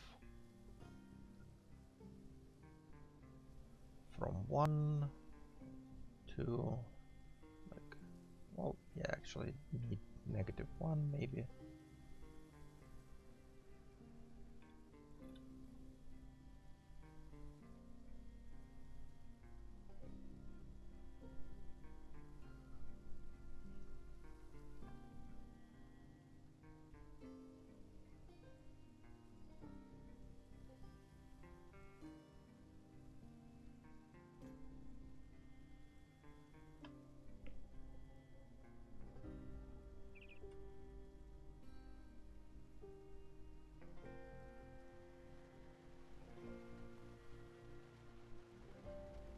Oh, the soothing rain.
So, the good thing, this many bones does not seem to upset the game.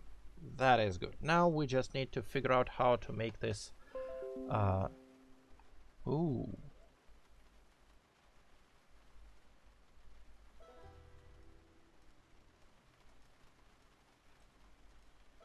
Okay, apparently I lost the stream. Well, the recording should be still going on, and hopefully the stream will be connected soon.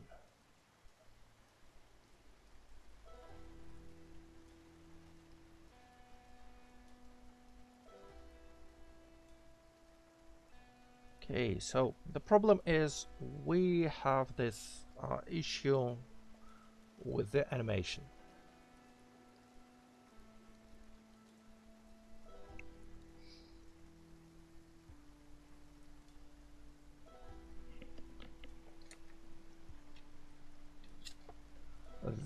The animation start position is incorrect. Oh, hello, Chopper. So it basically uses those two frames as reference and then just continues the same rate of rotation to the beginning. And the way to change it, well... Okay, so what if I use this keyframe as rotate X by 0.01 degrees around X and save it. And export FBX.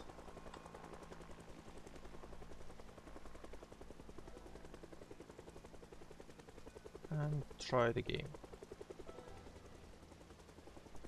Well,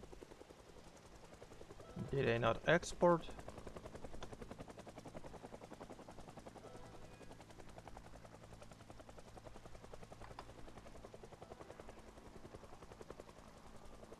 Okay, I did export, it just did nothing.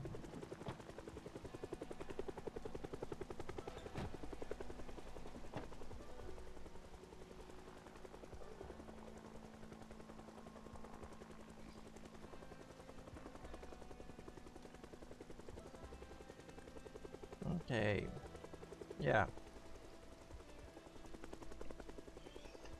That's sad.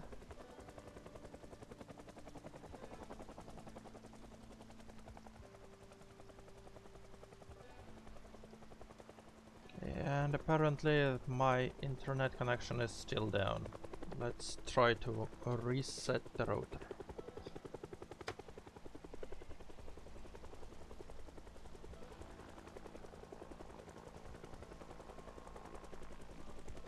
And we should be back. Okay, and in a couple minutes the stream should go up again, which is good. So, once again, the problem here is this door. So instead of it stopping here, it just goes on and on and on and on. The graph editor is not helpful.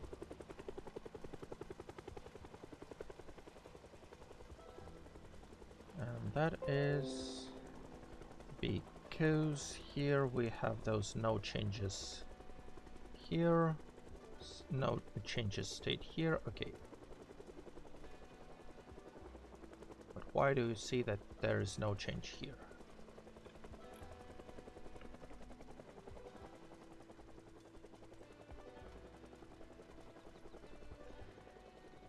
Okay.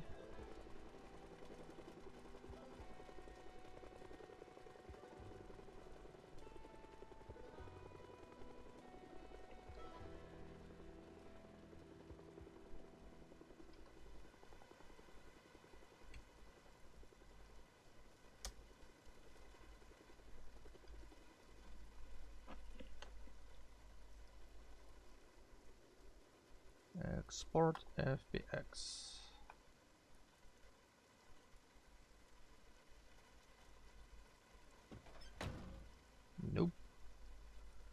still looking funny as ever.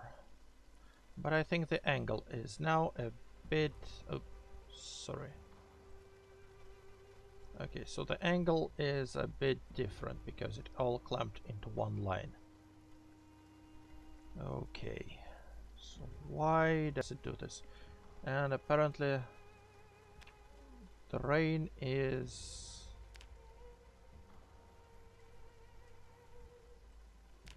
overloading my CPU, so I'm going to stop it and hope that the stream improves.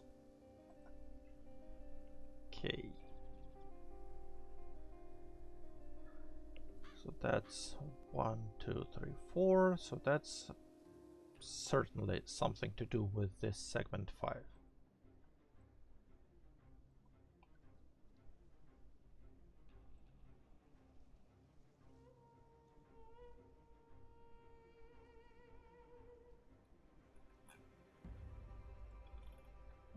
Why do you have this line here, but not here?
Okay, so those lines are now gone.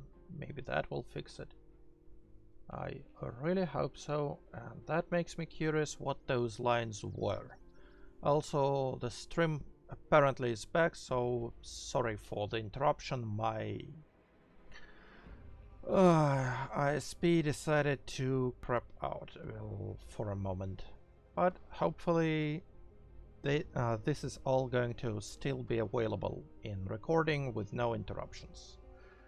And the link on YouTube should be in my channel description. Okay, let's export FBX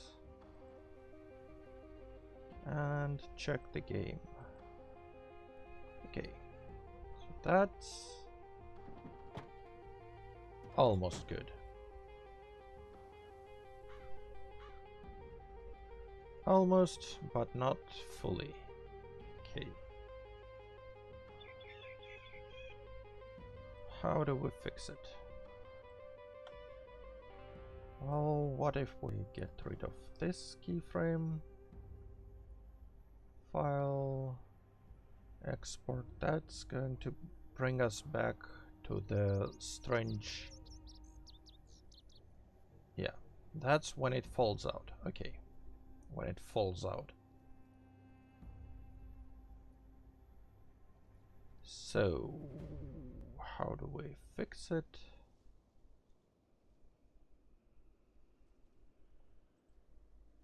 If we add another keyframe here and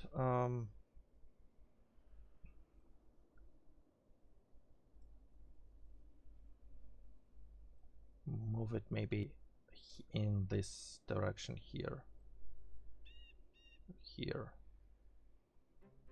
and tell it to have like rotate around X by -001. Can you save it? Yes, you can. Okay.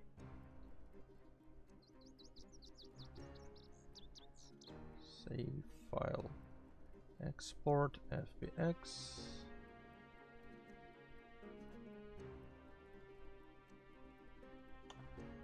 Okay, so that also gives us this almost good. actually, does this deviation start at segment 5 still? Because it might not. It apparently goes 1, 2, 3, 4, 5, 6, 7, 8, 9, 10. Well, those up to 10, they look fine. Well, maybe up to 7. Okay, so let's check if we can just apply the same changes. No, if that was a different segment broken, that would have resulted in it folding outwards starting from the other segment, wouldn't it? So probably still here, the problem is still here with this segment 5.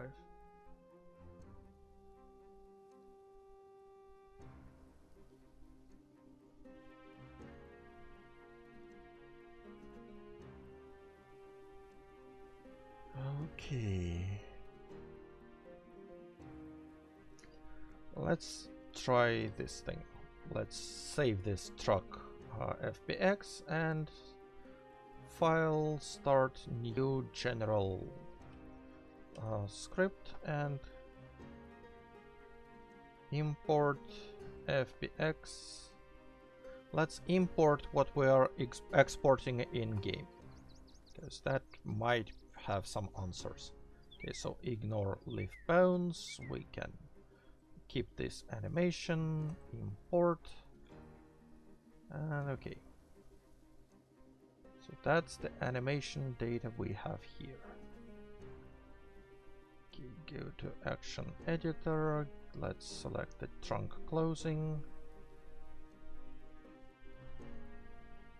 And that looks decent actually.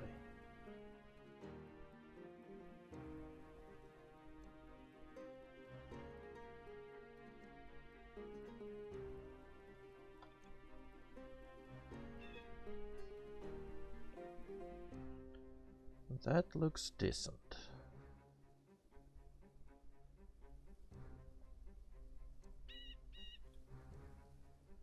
Okay, but yeah, here we can see that bones 5 and 6 are kind of falling out of line because they are going from like starts to the very end, while the other intermediate bones, they only have animation data somewhere in between, and the rest are like the starting bone. Well, the hood bone, why do we have a hood bone in this animation? Okay, so we should pay attention to those 5 and 6 segments.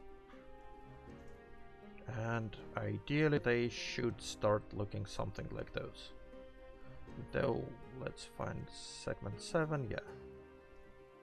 Segment 7 here, good.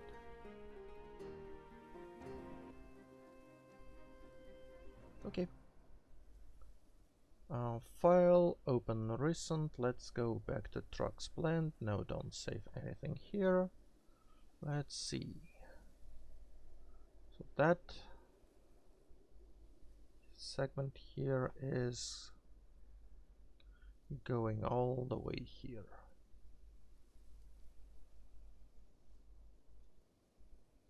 Yeah, and it has this end frame. Okay. What if we move this end frame here?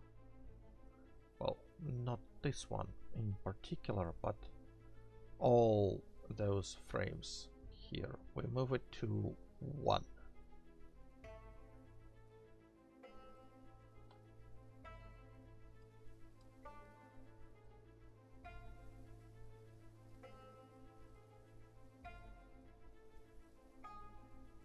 And yeah, let's just also copy, make this, and this one starts at 1. Okay, that's going to be our position. Let's export FBX,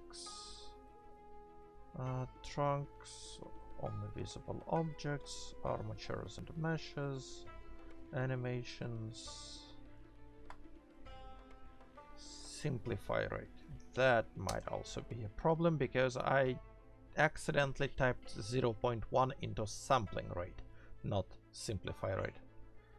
That might have also been an issue for us. Anyway.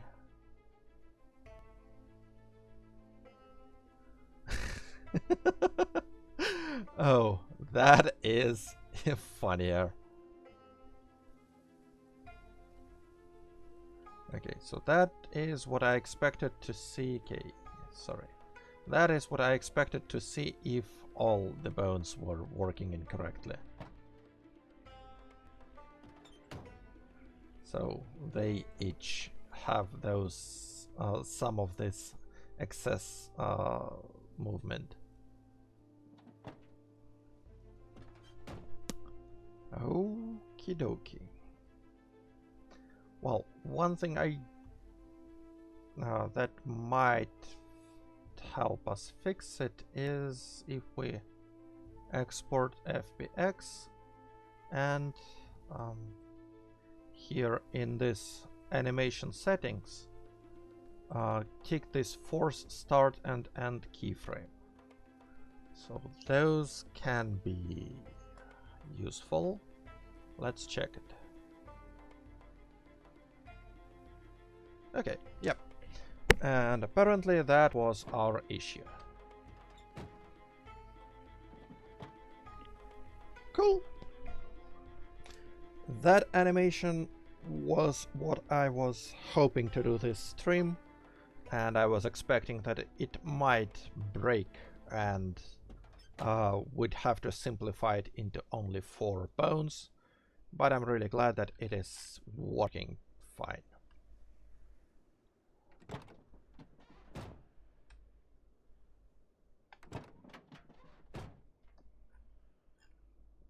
Okay, so that truck is also done. So who's next on the chopping block? Let's go back to Blender.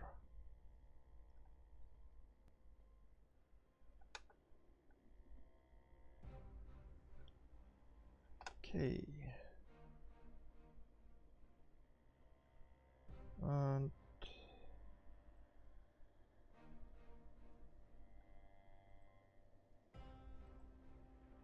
well, yeah, that's a bit unfortunate because this forcing start and end keyframes that bloated our FBX file from somewhere around 400 kilobytes to 915.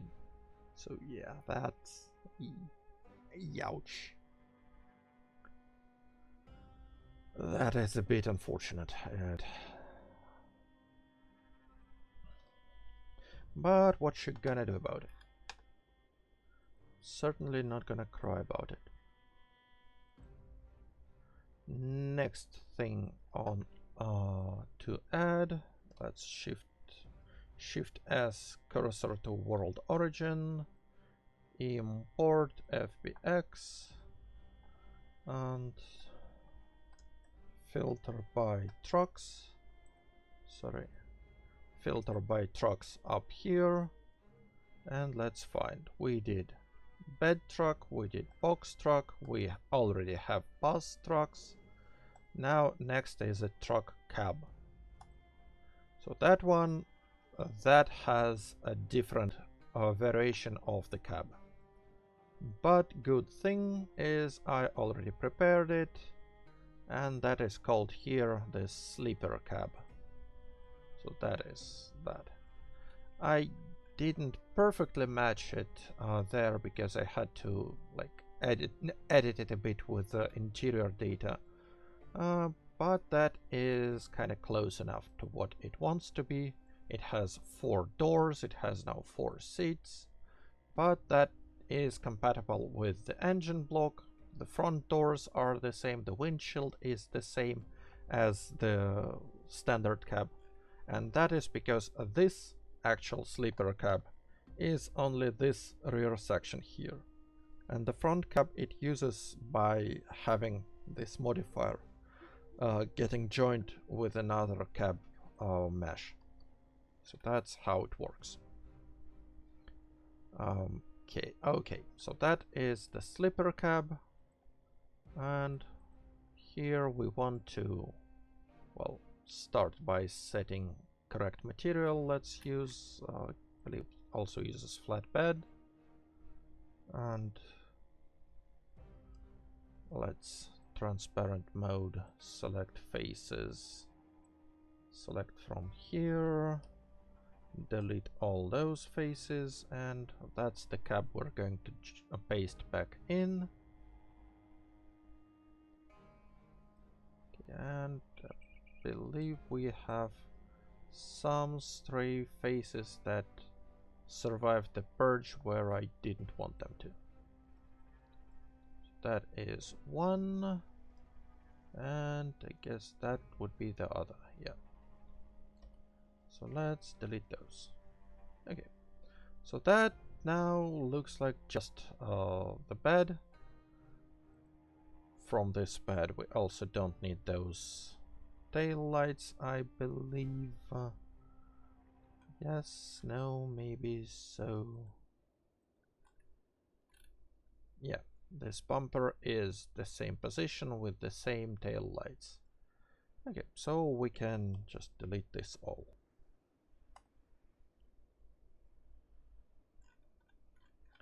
Okay, trunk box, vehicle, those two.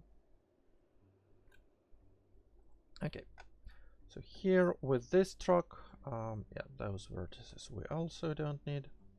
Well, with this truck we want to put this front double cab here. Okay, so same deal. First of all, let's make sure that all those values are applied. Let's apply all transforms, and then array with merging and caps, with caps being this sleeper cap and this standard rear bumper. Okay, and that will have those rear lights. We want it to also have, oh, didn't I say process those seats? Okay, so apparently I deleted the rear seats, but I didn't save them. Whoops. Maybe that one? No, that's not those. Okie dokie. Well, the easiest way to get those seats back would be to select this scene, well, this root scene, then import fbx truck cab. So that is another truck cab that we have, and here if we look inside we can see that we have those rear seats. We can separate them into their own object and now get rid of all the rest. So now we have those back seats. Let's process them the standard way. Okay.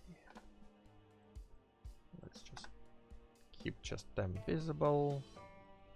So start by selecting those edges that should go strictly horizontal as Shift X 0. Oops.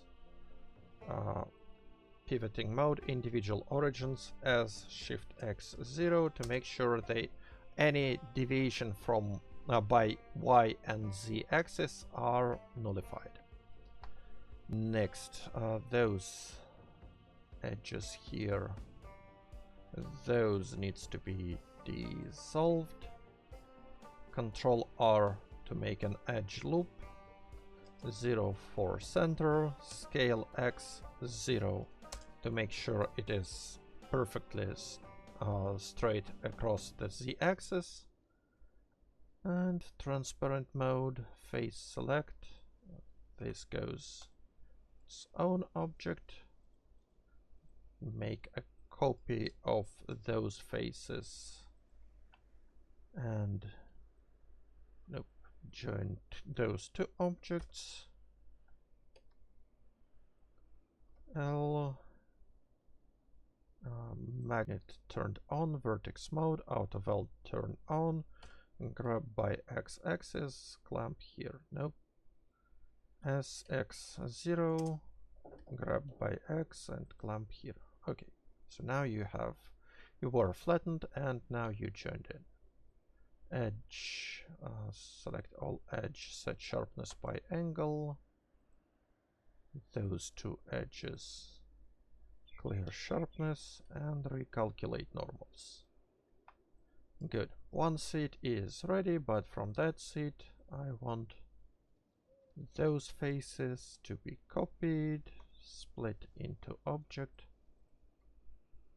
join here, select all this as x0, grab by X, clamp to this vertex. Select all edges, set sharpness by angle, manual softening, recalculate by face area, and both seeds are done. Okay.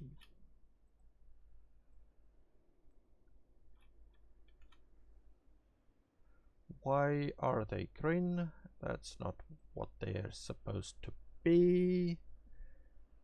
But oh well. Let's check this truck cab. What skin is it using? Key. It's Franklin truck flatbed dump cab. Okay. Here the skin is Franklin truck bed shell. Well, I be. Seriously, it uses truck bed. Okay, so that is correct material here, but the seeds are green.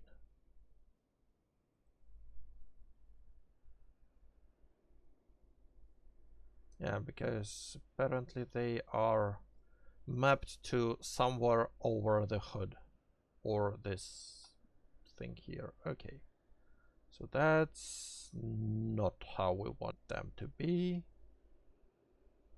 Instead, we want to map them to those areas here.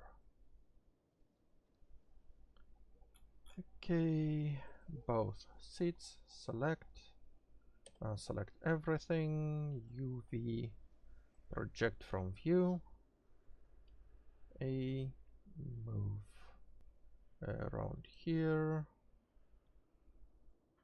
okay,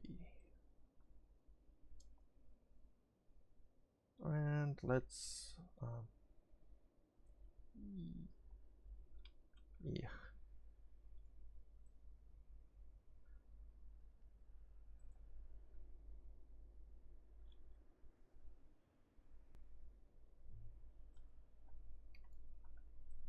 Okay, so all the faces visible from up top. Let's project, well, no, let's start by the faces visible from the side here.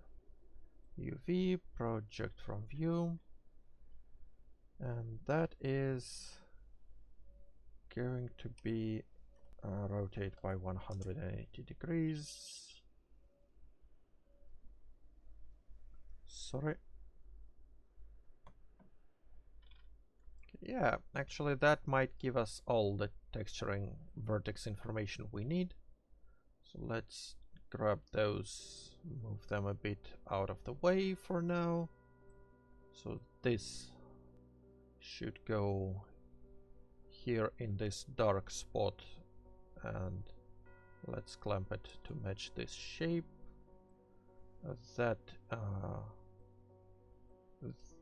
Okay. So that is where the bright spot should. Oh, why? This is bright spot should be ending. So like this in here. So this one should be SX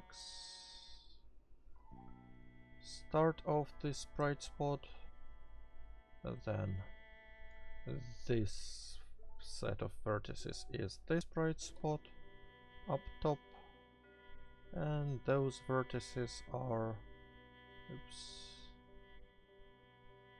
magnet off is this one here.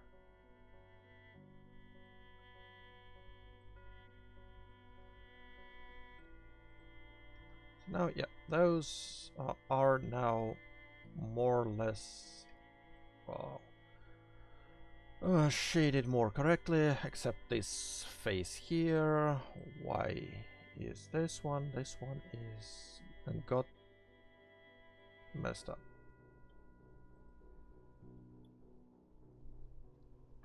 Okay, let's just clamp it to one point and magnet it into maybe here. So that looks kind of serviceable. Well, except those two here and here.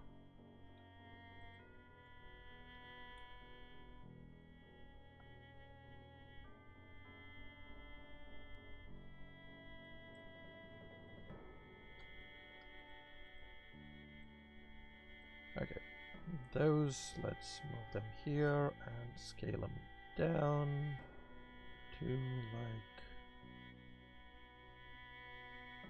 this way. Oops, no, not sculpting. Okay. So those seat textures now are more or less fixed. Good. Now let's rename those. So that should be seat rear left,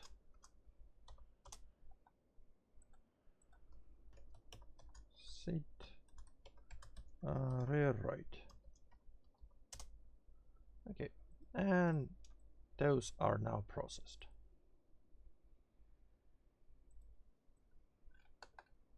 So we have those rear seats, we have the rear lights, we have all full package on the front, though we don't really need this rear window for this cab, but we have this one, sleeper object.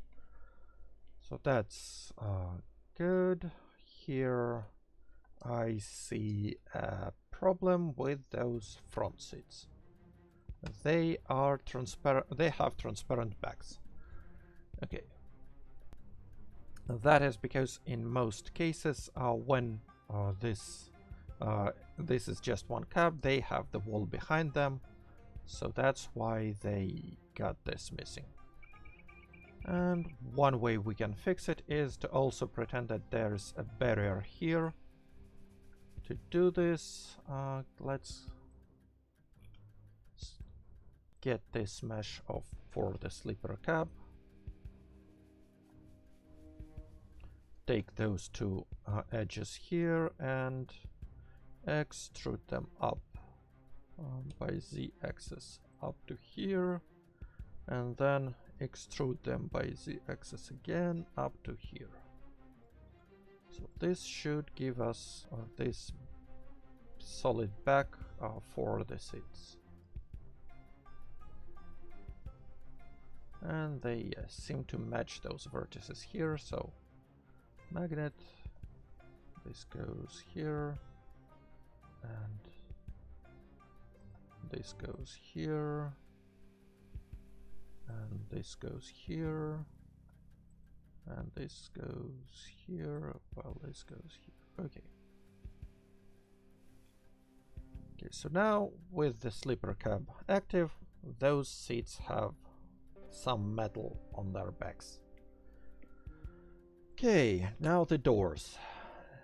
I believe I have processed those doors here, and I have processed already their windows.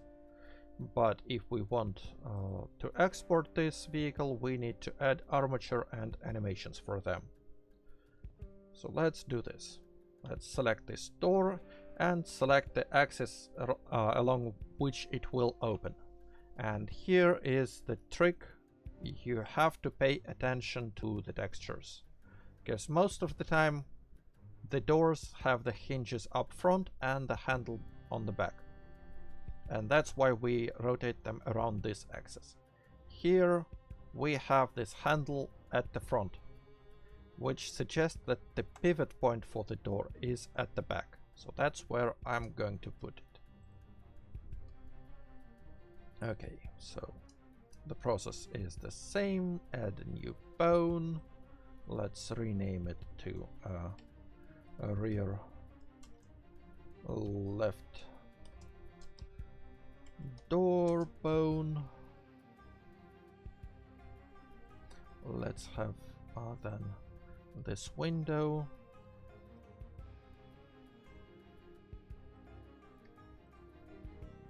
Oops, Shift A.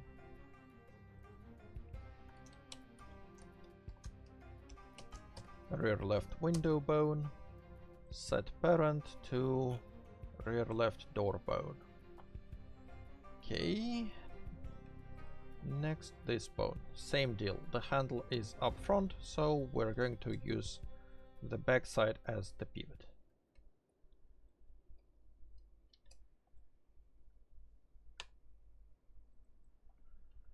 Okay, rear right door bone, and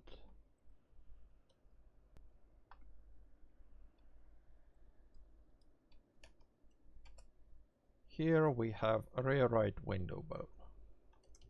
Rear right window bone.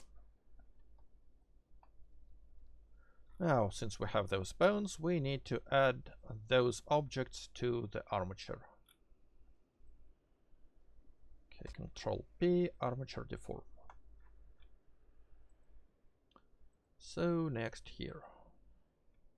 Let's stay here. So alongside the bones, we need bone weights or the vertex groups. So that is rear left door bone group. Assign. This one is rear right door bone vertex group. Assign. This one is rear right window bone group, and assign. That one is rear left window bone group, and assign. And I just want to double check because I think I forgot, yes, to set the parent for this one. Okay, so let's parent it. Good. Now we should be ready to add animations. Select armature, go to animations mode, select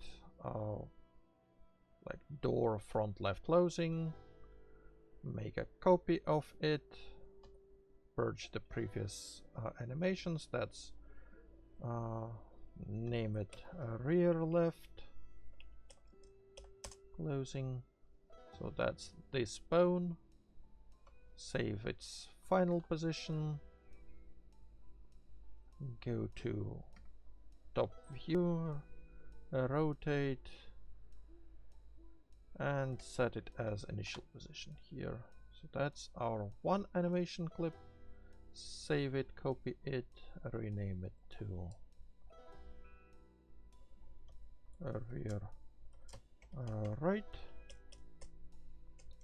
Why is that's not how you spell right? That's the right way to spell right. Okay.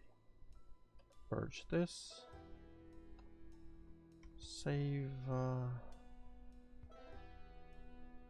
Rotate. Save. Okay. This animation is now also done. Let's save it. Now let's save this trunk closing animation too. Let's move the window animations. So let's take this animation as an example, copy it, rename it to rear left, window open,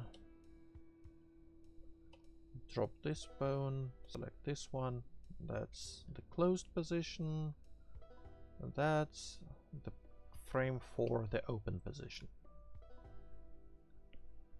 So move by Z down, move by X till we get to the edge here. I'll set cursor like here, maybe that.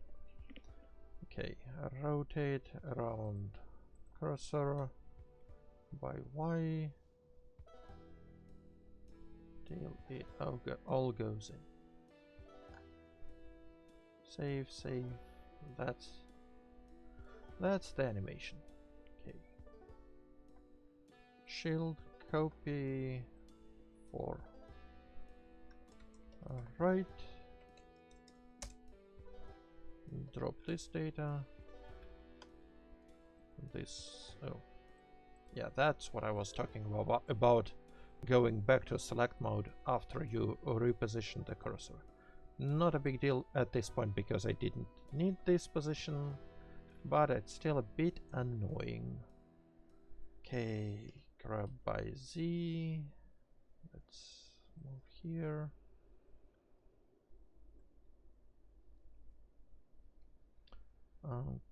Grab by X.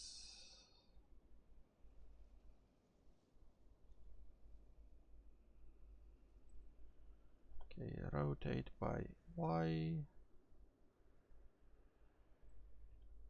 Okay. Save, and once again the same error about not moving this frame. Backspace, I to save, and the animation is done. File, save, layout. Okay, so rear window, that's also re-enabled. Those two also need to be re-enabled. Don't need this one enabled. Well, armature I need. Those collections can go away. Good. File, export FBX to trucks. Yeah, 914. Okay, export. Good. Now this box truck, not the box truck, the sleeper truck. It also has a different parts layout, so we want a separate script for it. Okay. Oh, yeah. Okay. No, that shows. Yeah, the internet is crap apparently.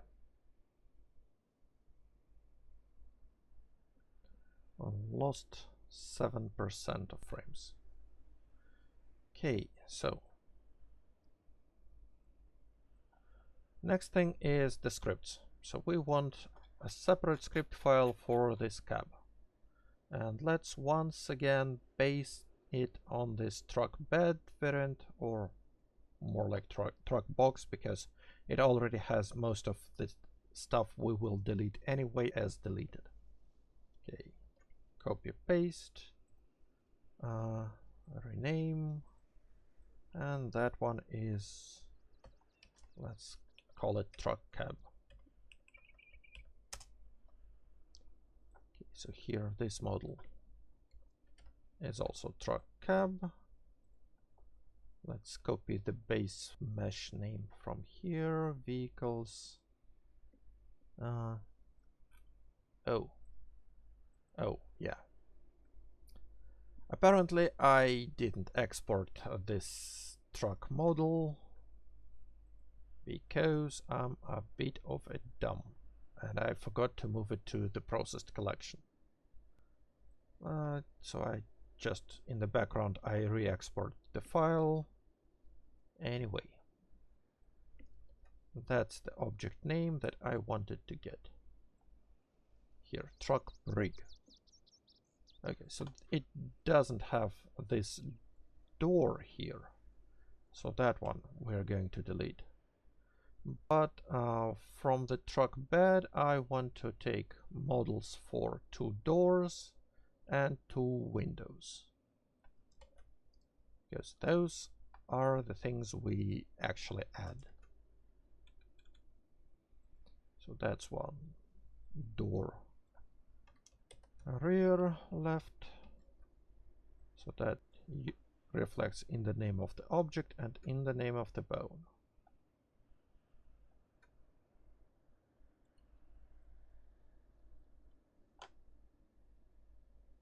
And same with windows. Front replace with rear.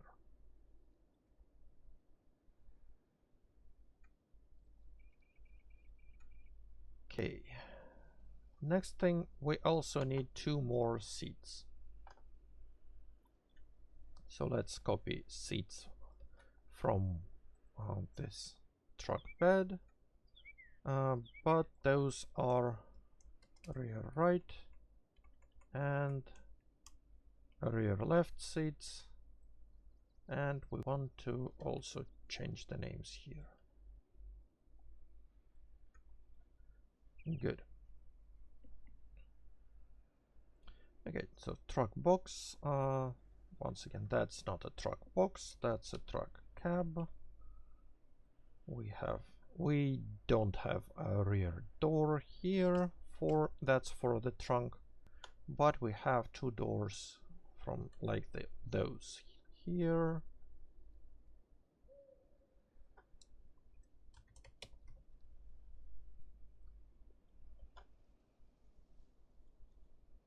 And they use the models. That's kind of good that we don't have to add a cab suffix here because there is no model name conflict. Okay, and here, those 2 windows, we also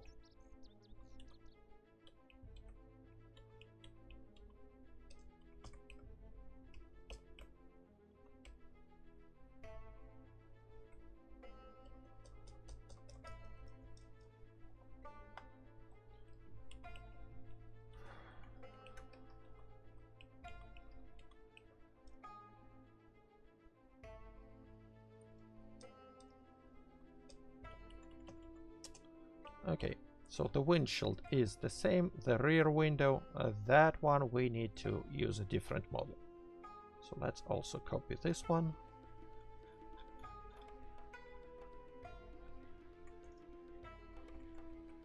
So truck cab, rear window, and the name of this object from Blender is rear window sleeper.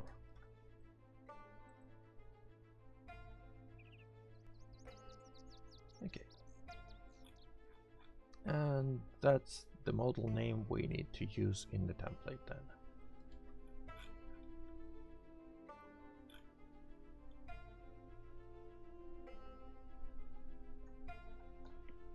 Save those seats. We need 2 more seats.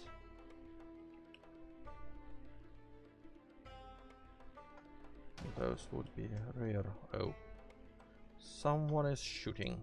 Good thing we're, well, first of all, invisible. Secondly, in fully enclosed area.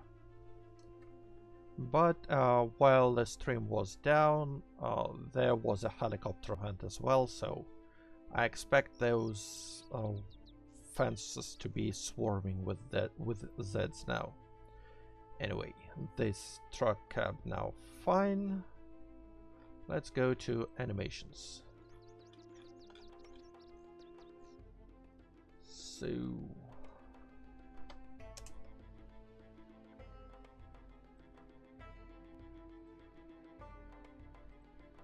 trunk cab, that's the template name.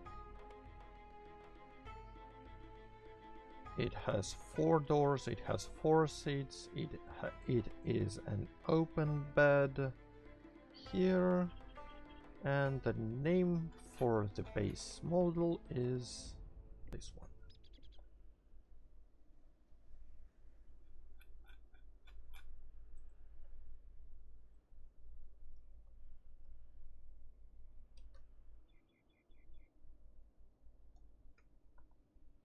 And the vehicle ID is where that one?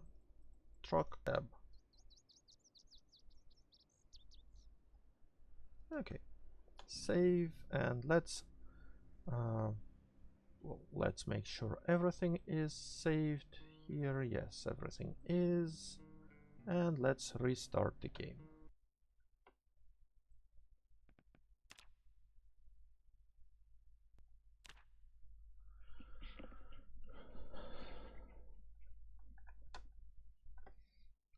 Okay.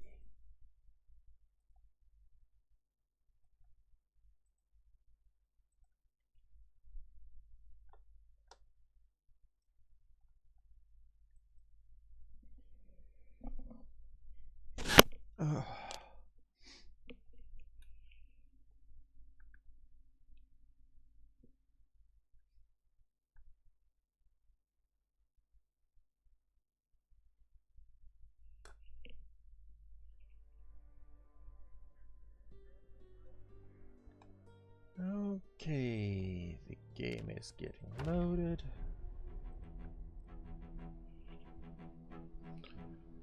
Those are the end times. Oh, hi, Cyrex. Glad to see you here. Sorry, it took me probably took me some time to notice.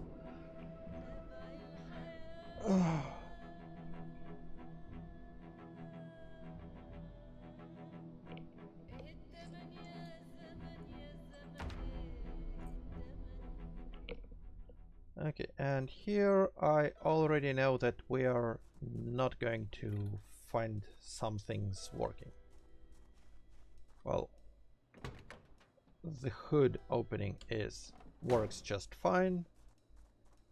This front door here, well, aside from it being locked. Okay, let's cheat and get the key. Well, the front doors, those are fine.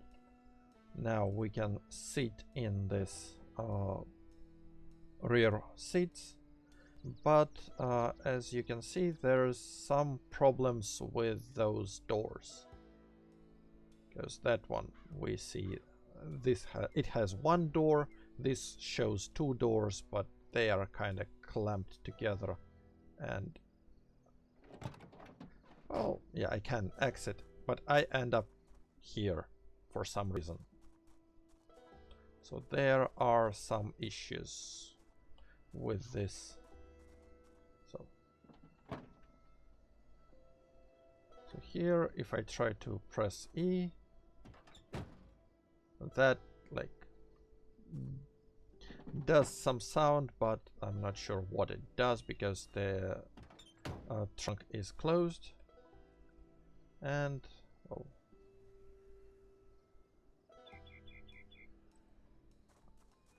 and if I come up to this door, I cannot have a seat inside.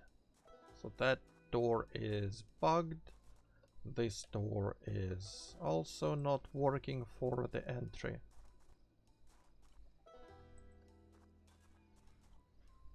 And that door is opening, but not those two. So okay.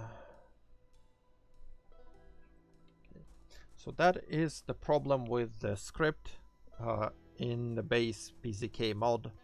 So that's I'm going to have to flag with Peter. But before I do, let's investigate what's wrong with it. So vehicle editor. So let's check from the top.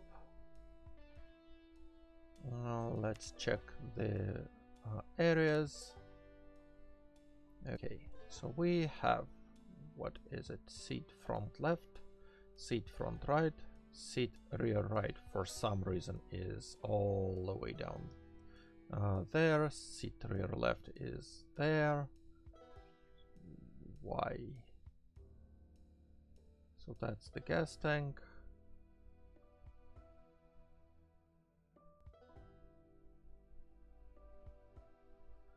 So if we move those seats here,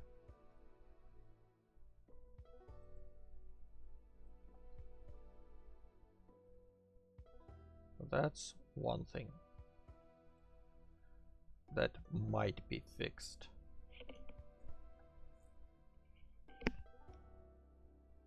Okay, next.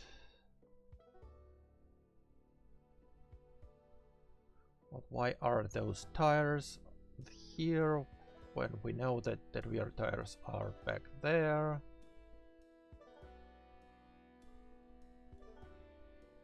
So that's the rear tire position. 1.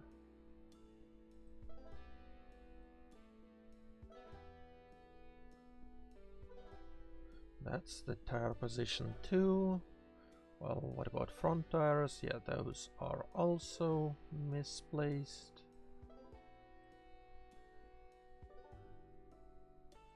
Like this. Okay.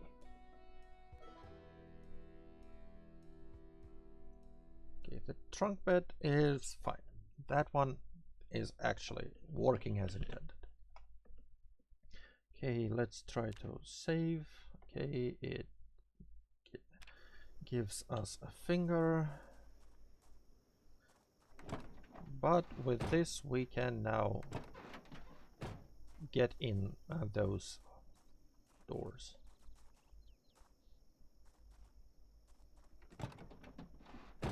Okay, so, oh, hello, hello, Milana Henry. I'm fine. I'm doing my stream. There's going to be about an hour to go. Doing some work on those vehicles, making a mod to add animations, then fixing what is not working. So here we have those windows that are missing. So that's going to be the next point. We dealt with those exits here. By the way, let's check if those yeah, those doors here are still bugged, but what you gonna do? Actually, if we sit here and then exit, yeah, it uses the correct door. Thank God. Okay, so the areas fix those doors. Now the windows is something I did. Okay, let's check what we have in scripts. The script, that's the trunk cab, window rear right, window rear left.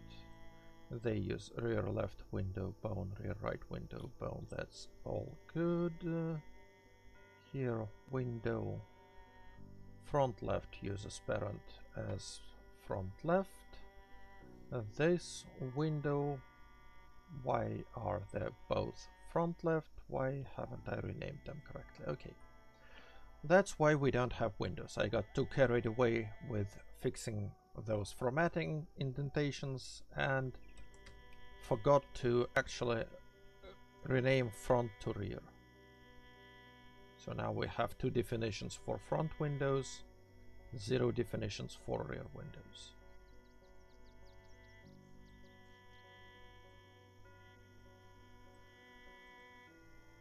Okay, rear should be done. But since that's the script change, we now need to exit the game. Okay.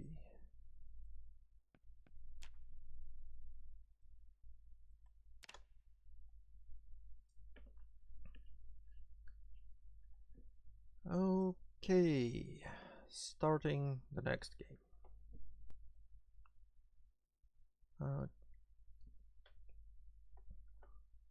Please hold while the game is loading.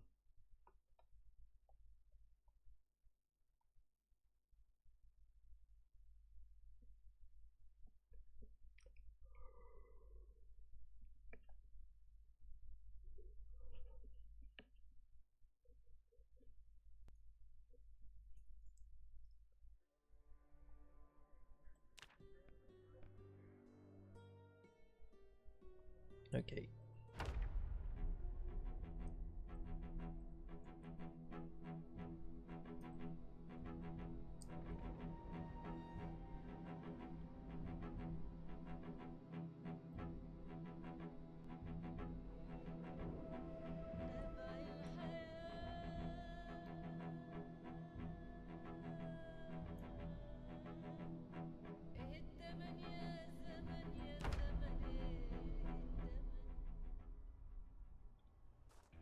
Okay, well, we fixed those.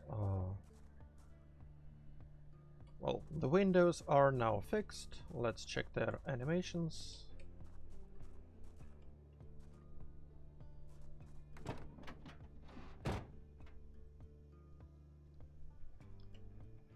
And roll down window. Yeah, the animations are done. The door animations are also fine. Good, so that truck is also done. Yeah, that looks like the window is missing, but that is because it is. So here, let's just put it back so I don't carry this window around on me all the time. Okay, so we have 1, 2, 3 sorry, we have 3 trucks done now. Next one is this dump truck. Okay, and I'm kind of worried that, yeah, that truck, that will require showing the difference between this truck open or closed. And you know what? Here you also see the sound that it is being like opened or closed. So they probably have 2 different states. So maybe we need to animate those too. I'm gonna think about it and probably add those animations in between streams. Or I'll just show you at the beginning of the next stream, or I can do it now. What do you think, dear viewer? But while you express your vote, I'll start with this dump truck. Okay, dump truck.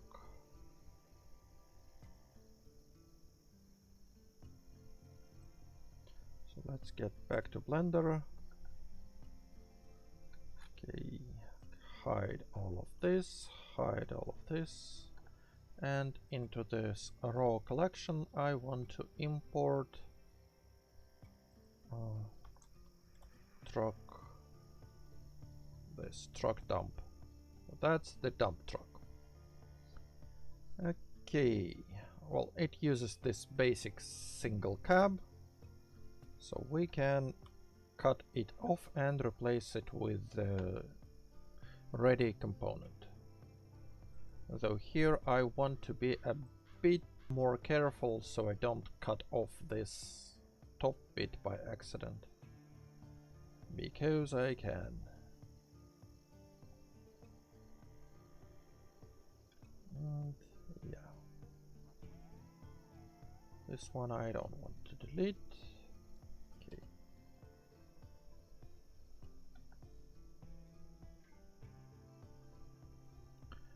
Okay, so that's our headless truck. I also expect those rear lights to match. Here, let's double check it.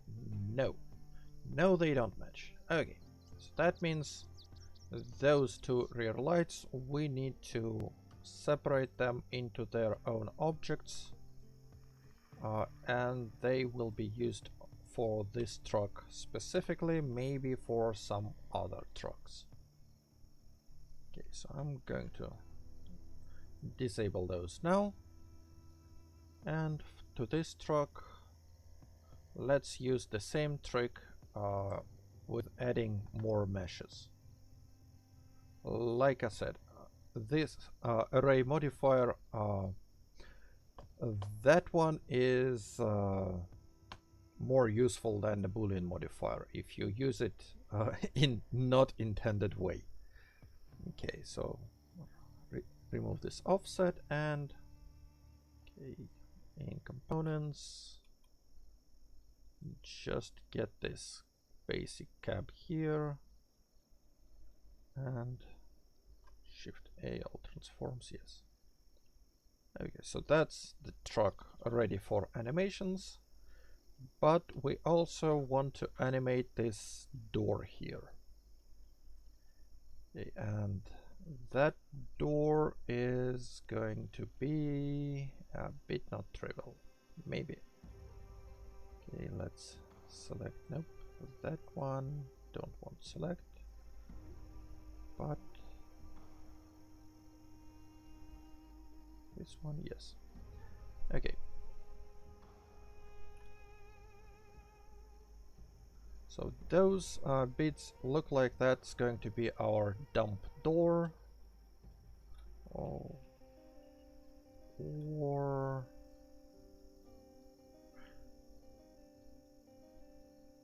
let me check something here.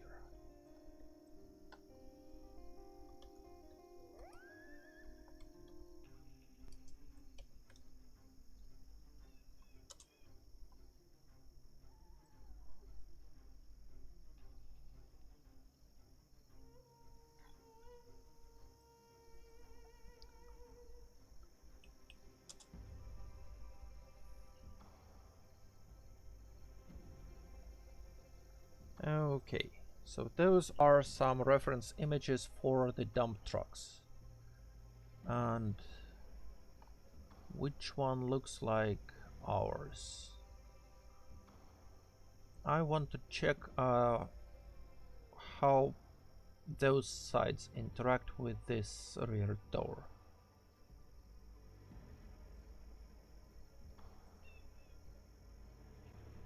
Usually with those dump trucks it pivots, yes, you see those two pivot points here up top.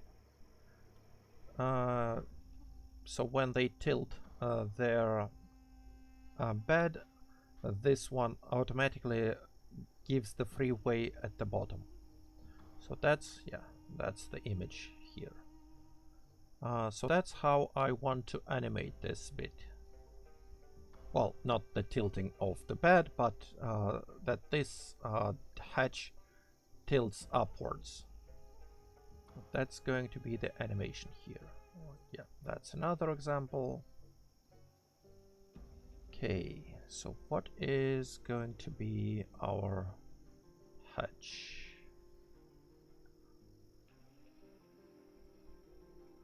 Let's start by those faces. And here I have some other bits and pieces. Nope. That face looks connected to this one. It also has, yeah, those sides here.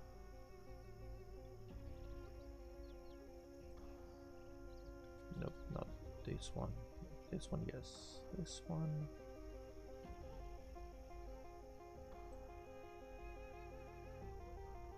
Okay. And if we separate those, yeah, that's the open flow for the contents of this dump truck.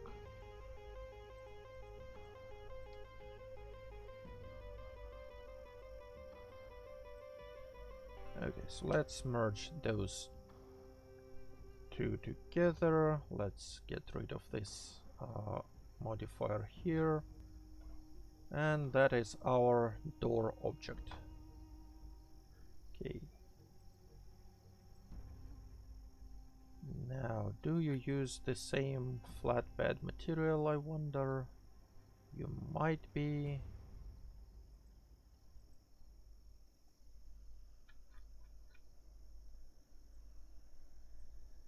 Okay, no, you don't. So, let's find out which material it is using. So once again, let's find the correct script from the base file. That's the truck dump. And yes, it uses Franklin dump shell, so it uses its own thing. Okay, so this material, instead of the flatbed, let's make a copy. And let's open dump. Yeah, so that's the dump shell.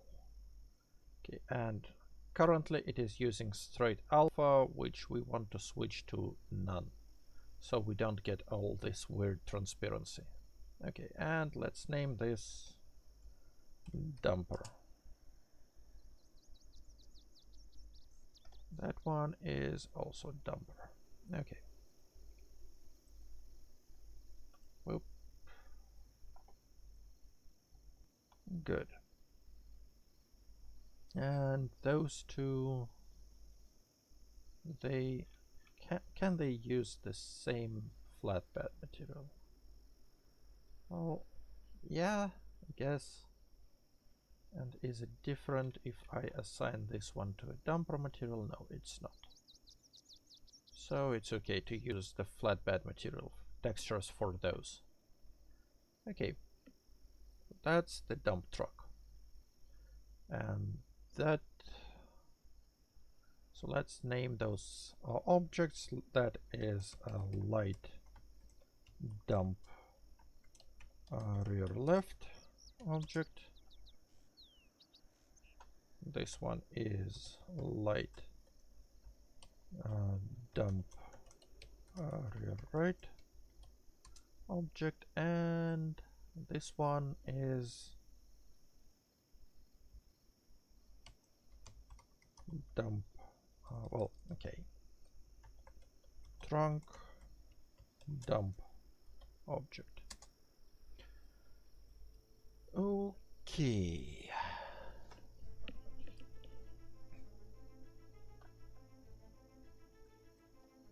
So lights, this truck dump, all of this goes here. Then this one, yeah, it also can be already called processed, it also goes here. Now this trunk dump. We need to add it to armature.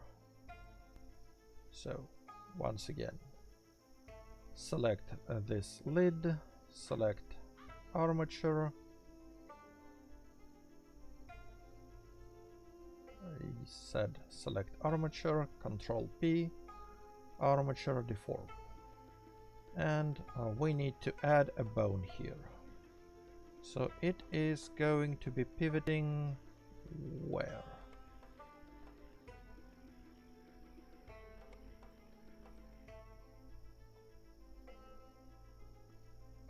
Where do we want it to pivot?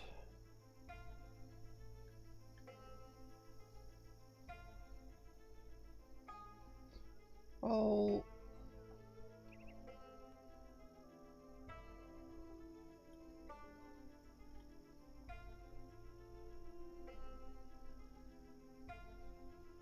let's select those faces and put the 3D cursor somewhere in between. So that's going to be our hinge point.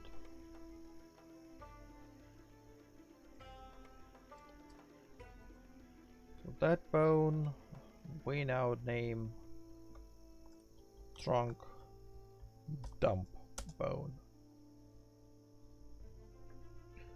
Okay.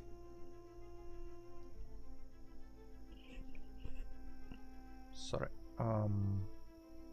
Now that bone is ready. Let's copy the name. Let's go to this object and add a vertex group and assign the whole object to this vertex group.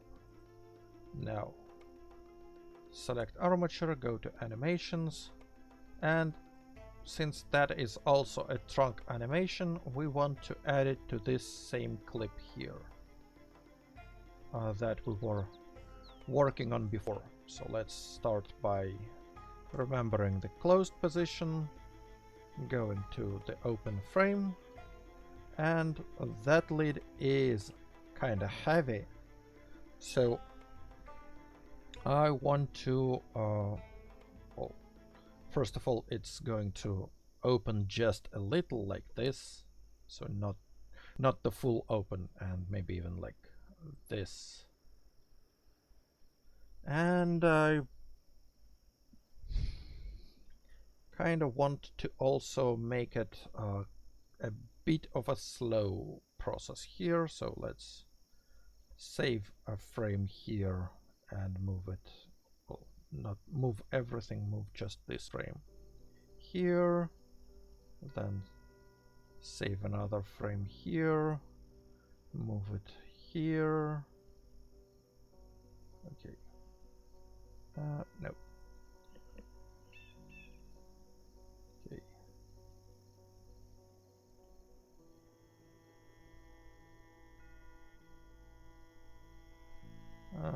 Nope.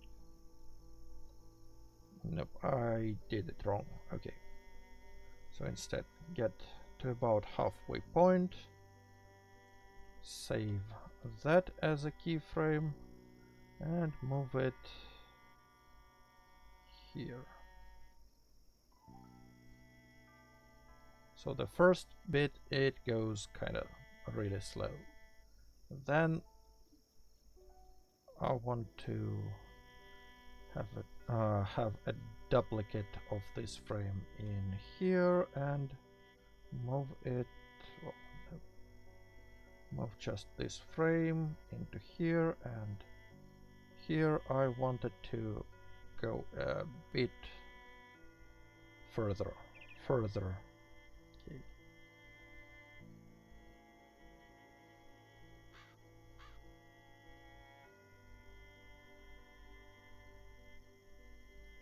Okay, so here I want to save this frame and move it here.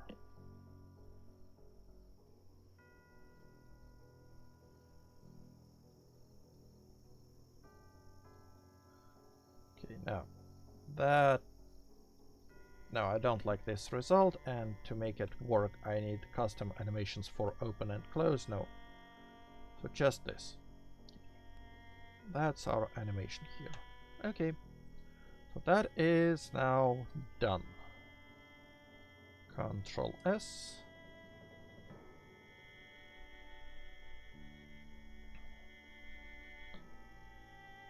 Okay, and let's get ready to export it. So we want to get this whole collection visible. Yes, we want those collections not visible, armatures keep visible. Okay, save, file, export, FBX, standard name, standard setup, and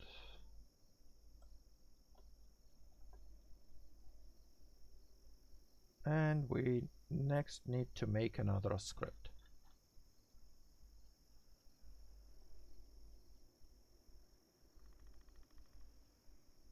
So let's make a copy of this box script, because it's really similar to what we did with the box script, and let's rename it to dump animated. And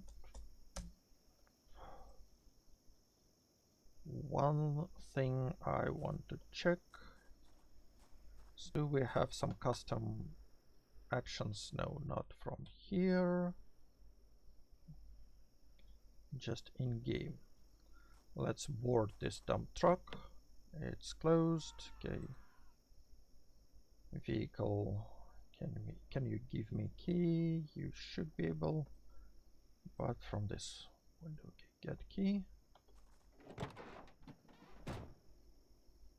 Do we have a custom action here? No, we don't.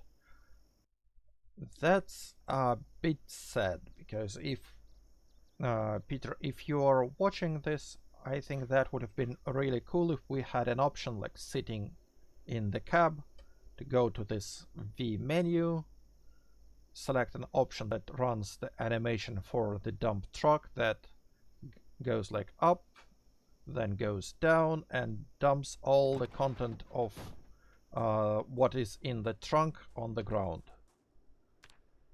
That would have made this vehicle, well, first of all, more fun and then more realistic, because dump trucks can do that.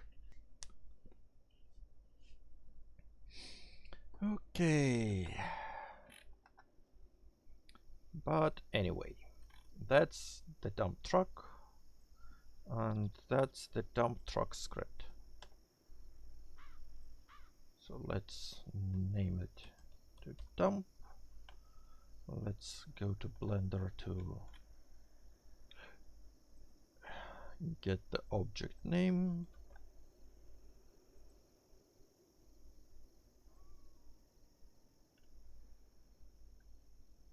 Here,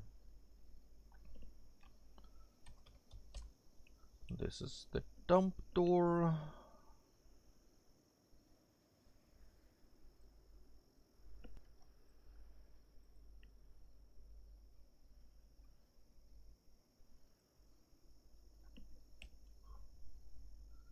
And that one is also trunk dump bone.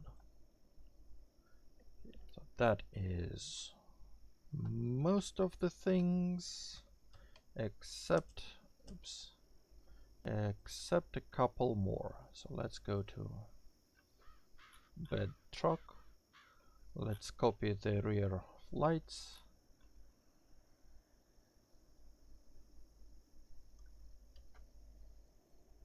Because those use their own models here. Okay.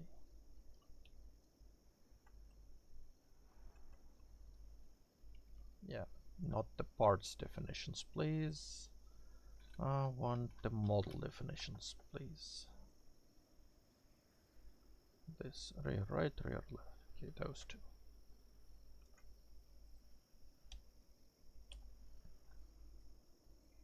And they use light dump objects.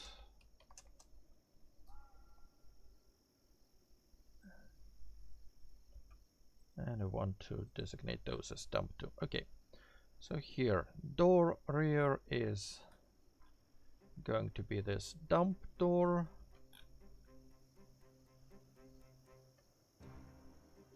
Those are fine, those are fine. With the headlights, rear right, rear left, we want those to be... Where did I put those?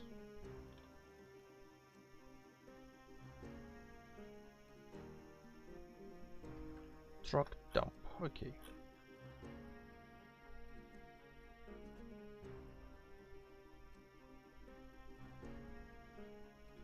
Okay, so that script should be done. It is very similar to this one, so let's use this as a base. Use this as ID.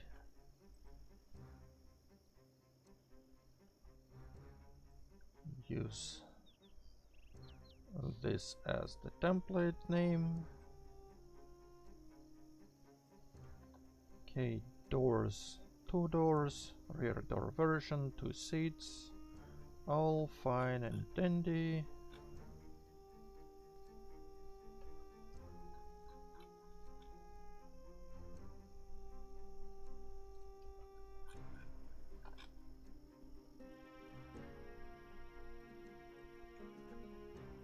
And final thing we want is the name for this truck.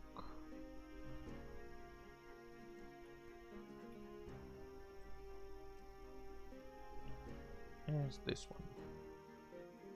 Truck dump.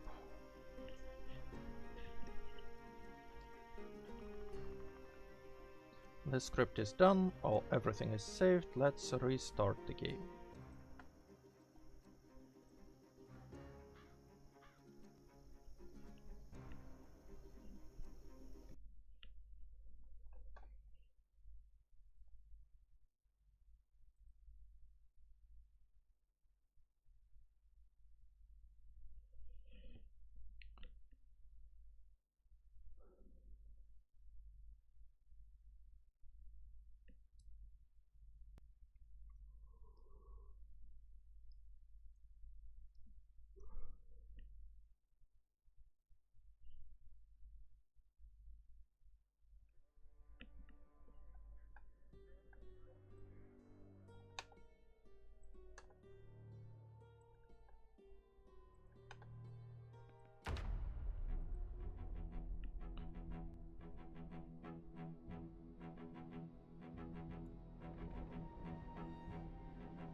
here we are.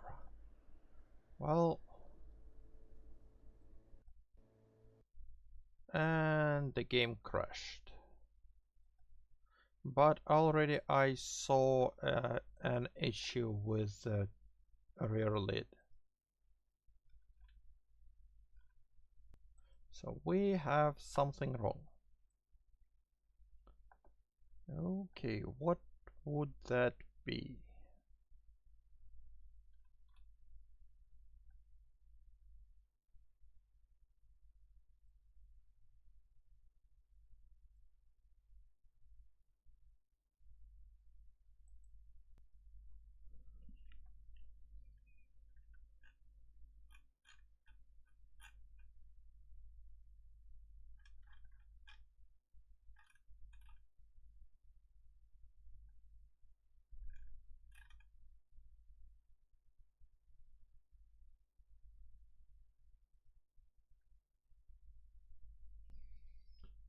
Okay, so the dump door, all the scaling is correct.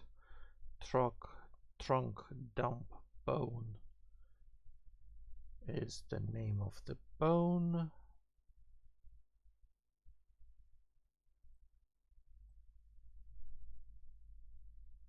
Here, trunk dump bone, yes, that is fine. Trunk dump door,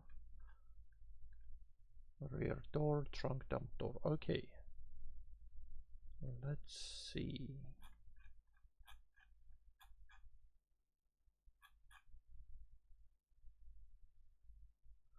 Trunk dump.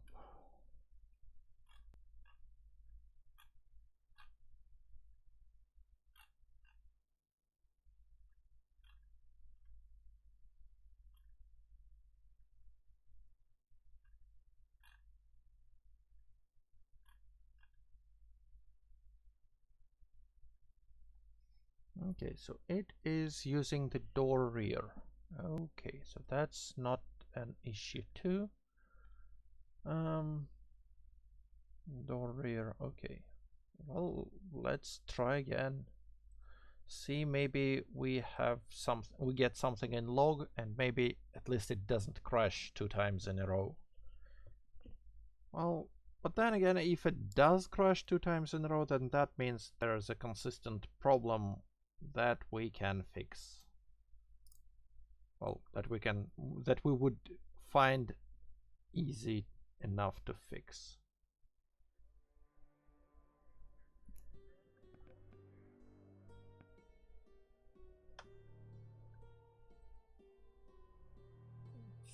Switch to game.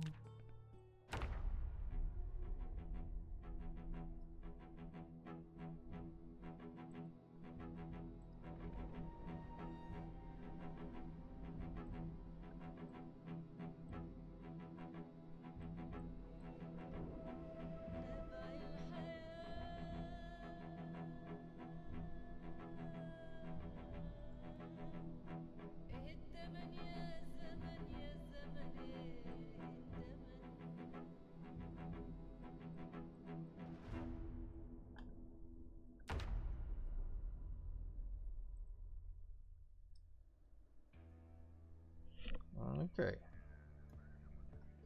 So apparently that is something consistent. That is both good and bad. Well, it's bad obviously because the game crashes, but it's good because we can investigate it.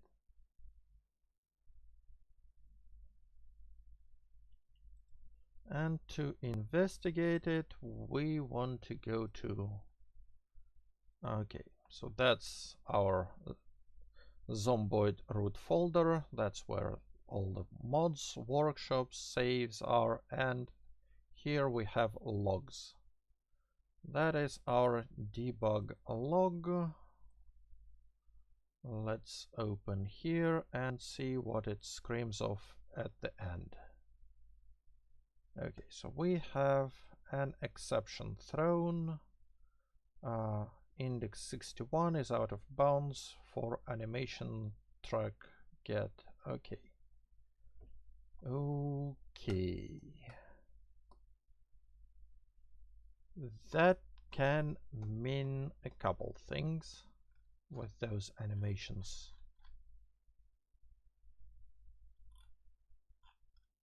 And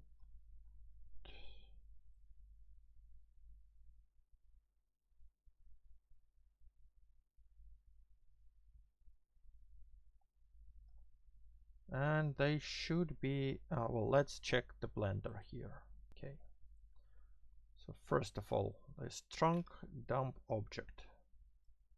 That has this trunk dump bone. And are we sure that it is all assigned here?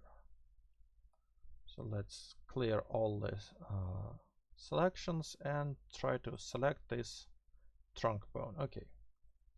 If we select all and deselect this, there is nothing selected. Okay, so that is good.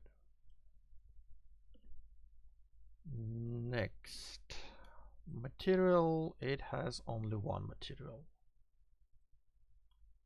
UV maps, it has just those two. Okay.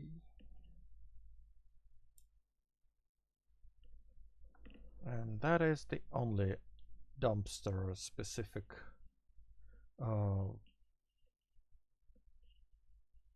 dumper specific object here.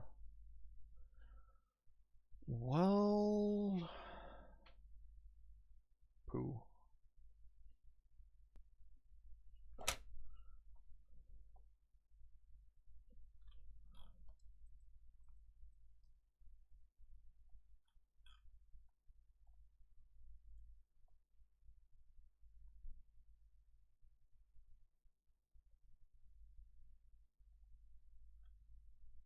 Trunk dump bone. Okay, so that bone is fine.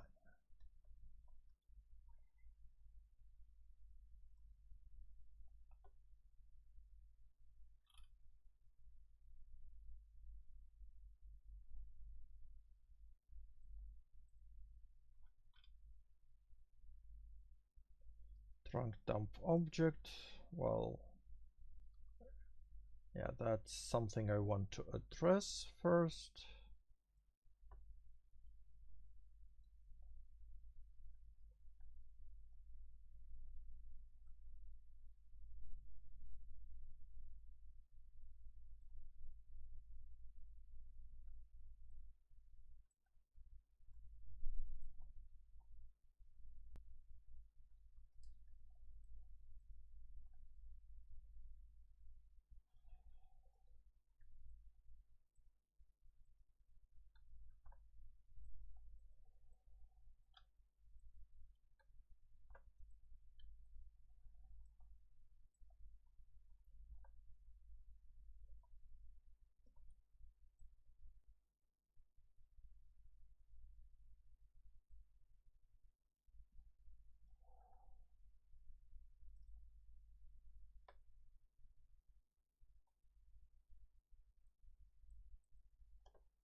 Okay, so those are treatments against some stray vertices. Let's once again, do we have some modifiers? No, just this one. Let's make sure we assign this whole mesh here and try to re-export it. Oh, this whole collection, of course.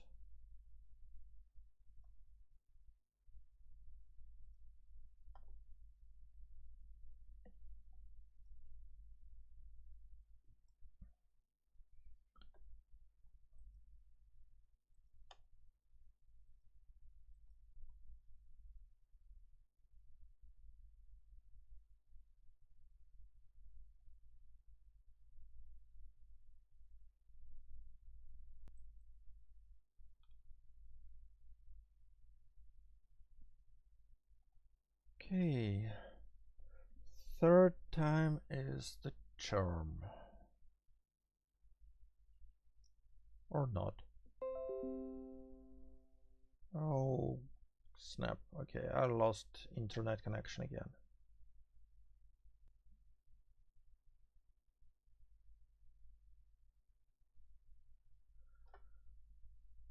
Well, I guess the computer is trying, well, is getting tired as well.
Okay, no, the game still crashed.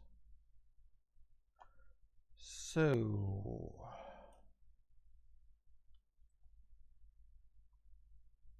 let's for now disable this dump truck animations, and I'm going to return to them.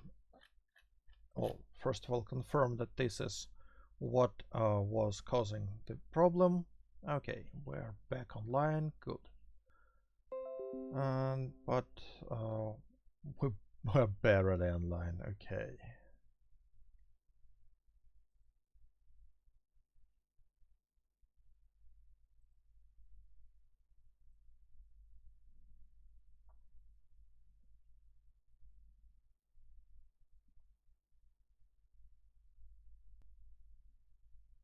Okay, okay.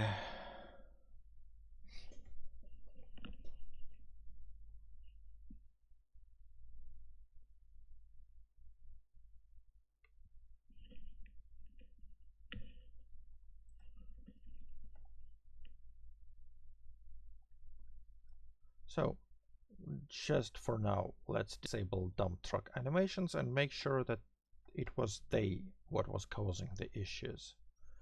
So let me start the game again.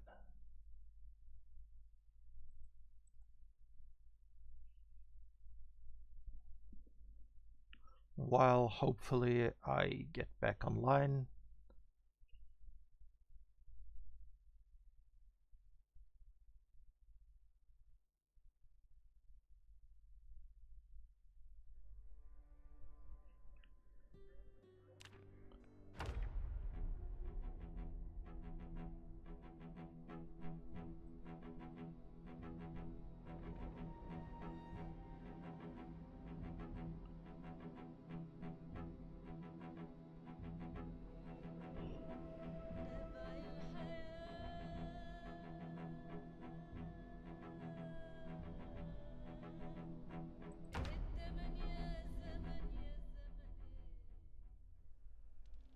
And yeah, apparently without the dump truck animations we are all set, even if that file is, well, the same file contains those dump truck data. Okay.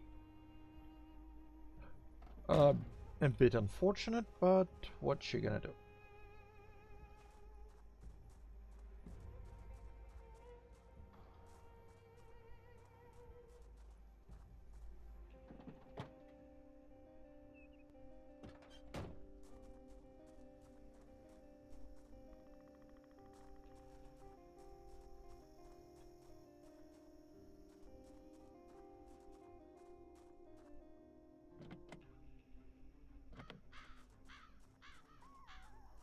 Okay.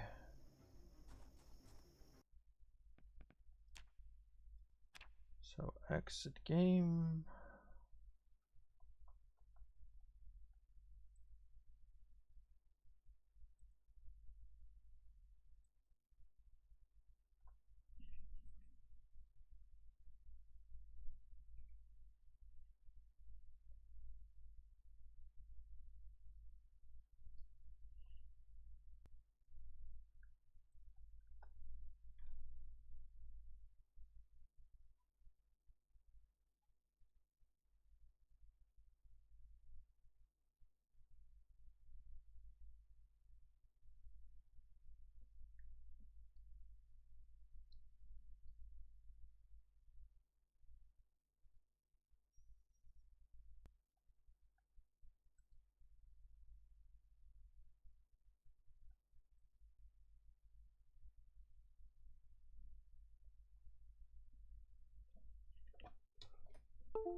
Okay, so apparently my Wi-Fi adapter decided that it's no go time.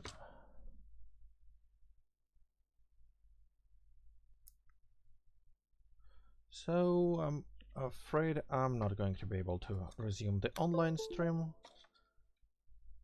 but at least but maybe.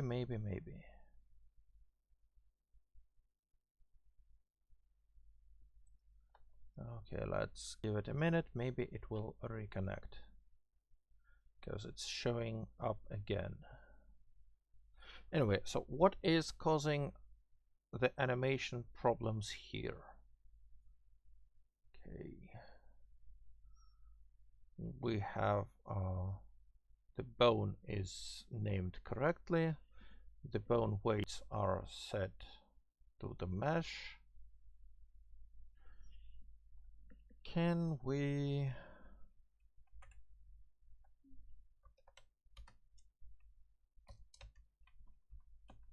set it up as a static mesh for now?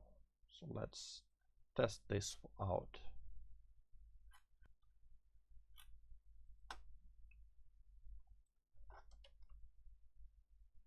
Okay. So let's re-enable this animation, but disable this animated rear door. Okay. Okay, and we are back online. Good, and apparently everyone left. Oh, well, what you gonna do? So we re-enabled this animations, but disabled the rear door. So let's test if that fixes it in game. Well, fixes the crash in game.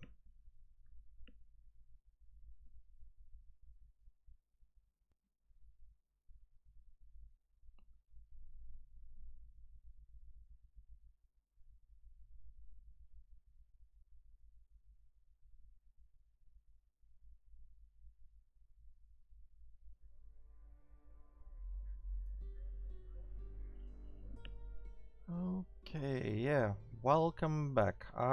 Something is bad going on with my internet today.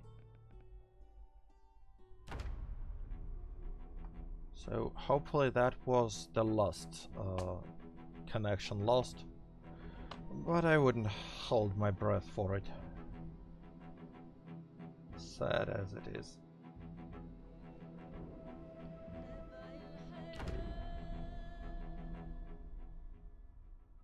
Starting the game. So the dump truck is now visible. It has the openable hood.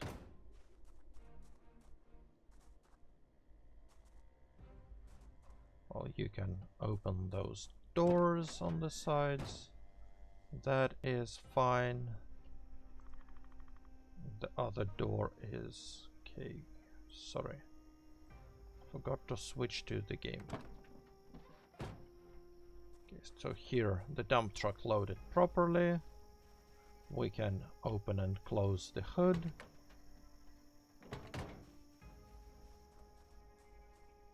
So the doors.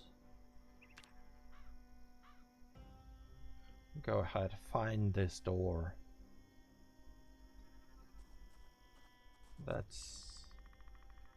That's an issue with those some weird areas on the doors. If you're chased by the horde and the character decides to think where the door is and how to get there, that's a problem.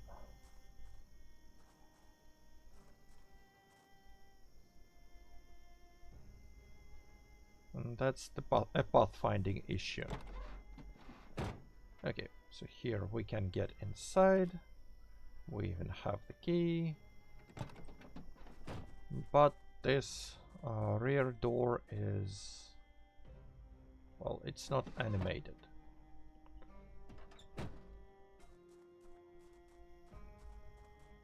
Wait, what? Ah, yeah, that was clipping through. Okay. So it's not transparent. Okay, so the problem is with this trunk door.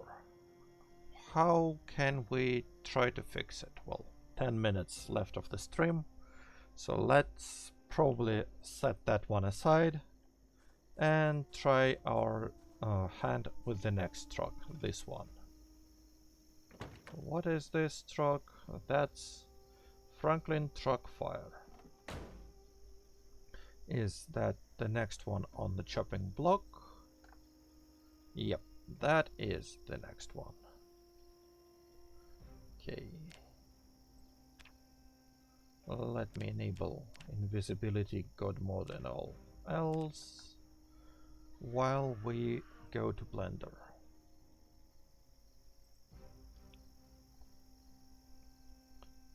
So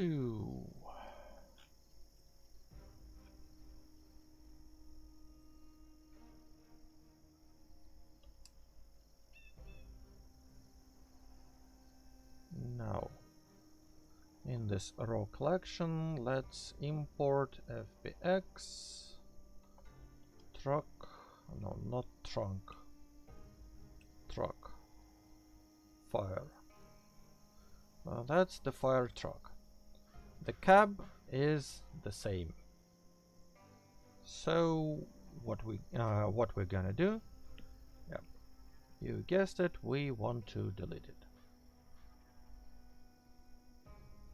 So select everything like this and press X to delete. Okay, here we have those bars here. They also exist on the base cab, well, half of them, but I'm gonna keep them as is. Well, maybe not, just because. Okay, that one, that phase too. Okay, so what we want to do is add a modifier here. Add a modifier, this array modifier trick with one copy, no offsets, merge and caps. And as a cap, I want to use this cap base. Okay, so that one, for now it doesn't work, but if we apply all transforms, here's the cap. Now, those railings here, half of them are already on the cab, and I don't want to double up on this mesh to avoid Z fighting. So I want to slide those vertices all the way where this cab has them. To do this, let's make the cab base as a visible mesh. And now if we go slide and aim here, it should find this correct vertex position here. Same deal here. Okay, same with this. Same with this.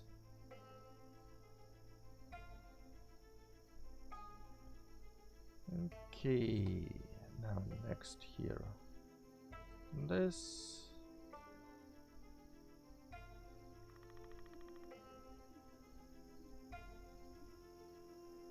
And this.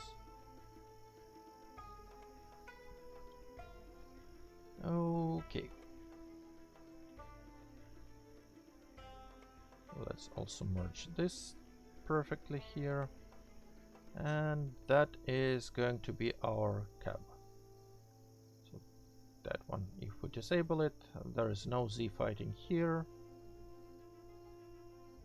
And all is good.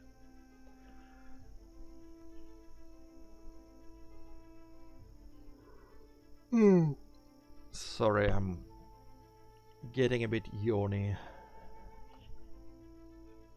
Okay.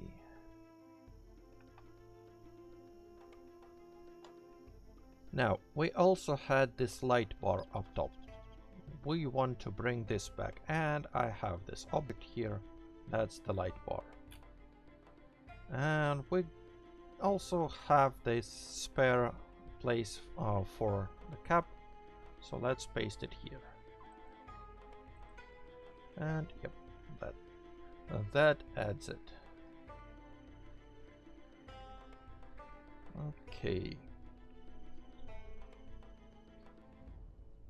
So the wheels are correct, but we also have something here on the rear. Let's find out how it looks like. And I'm pretty sure that's gonna use its own texture, but let's find out which one. So truck fire in this text, skin texture, Franklin truck fire shell. Okay, so that's what we have to find. Open. Okay, this was, so you see the dialogue, and we want to find truck fire shell. Okay, so that's how our trunk looks like.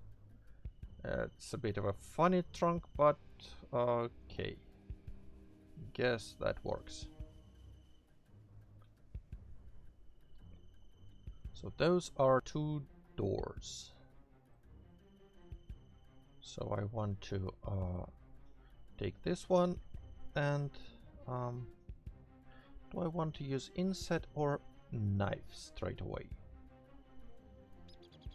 I'll start with an inset, just a little bit, and same here. Inset, just a little bit. Next, let's move this line up, slide it, select this line, slide it a bit down. This line slide to here. This one slide up based on this one. Okay. Those lines match already. This one. Okay, I don't need magnet for this. Slide here. This one.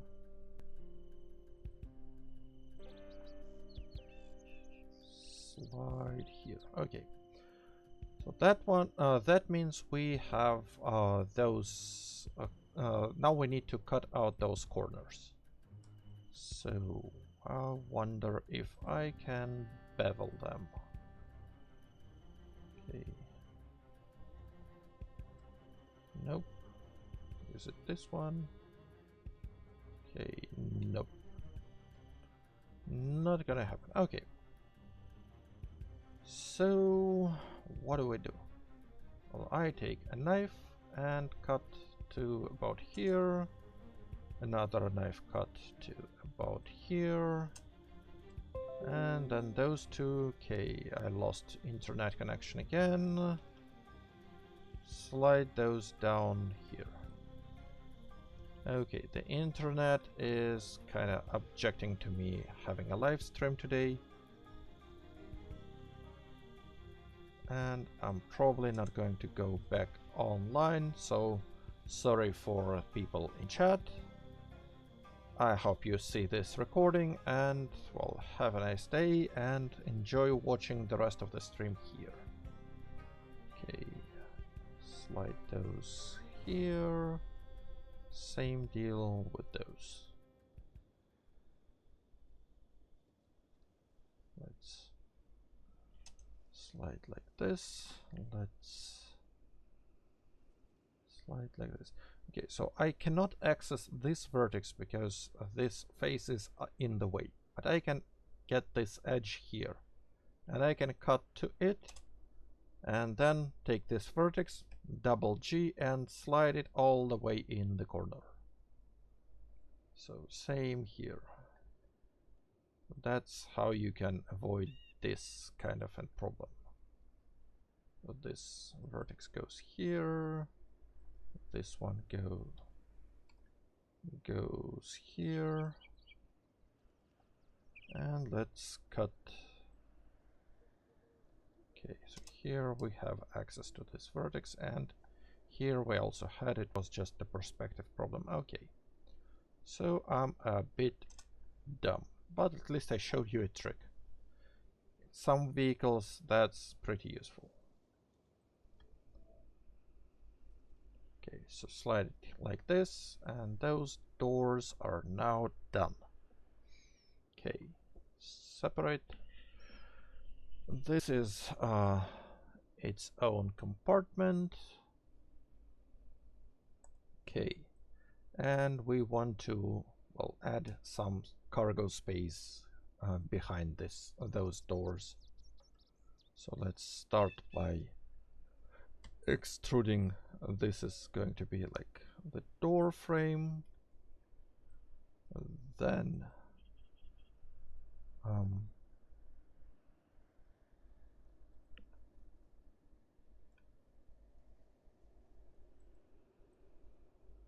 those two edges, is this those two actually?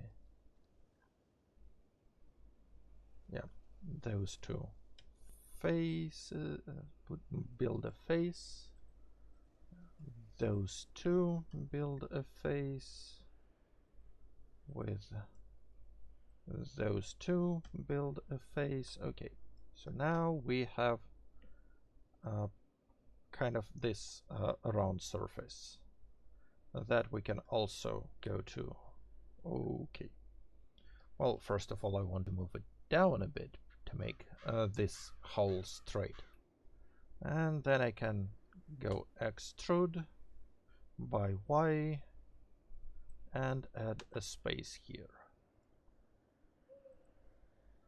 So something like this. Okay.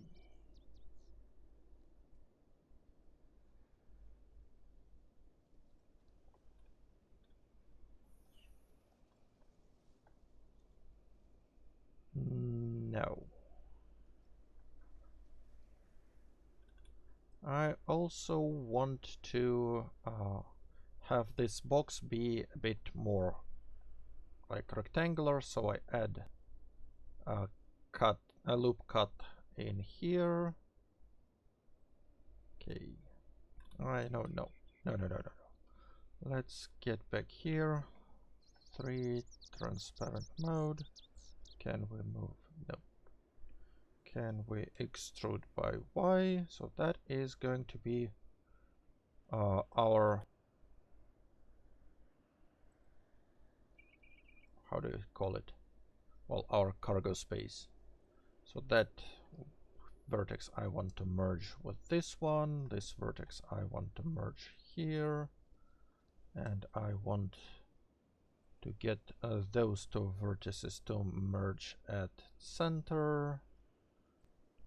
Those slide in here. This one slide in here. Okay. Now, yeah, also those top vertices here also merge at center. Okay, so now this cargo box is rectangular. Let's make it a bit wider, like so. Then extrude by Y, and it goes all the way here. And now I want to like fill this and fill. Nope, not fill. Probably. I want to. Okay. Where is it? Yes. Take this edge, extrude by X, and take this edge, extrude by X, and have those vertices merge at last. Have those vertices merge at last. And that's our cargo space.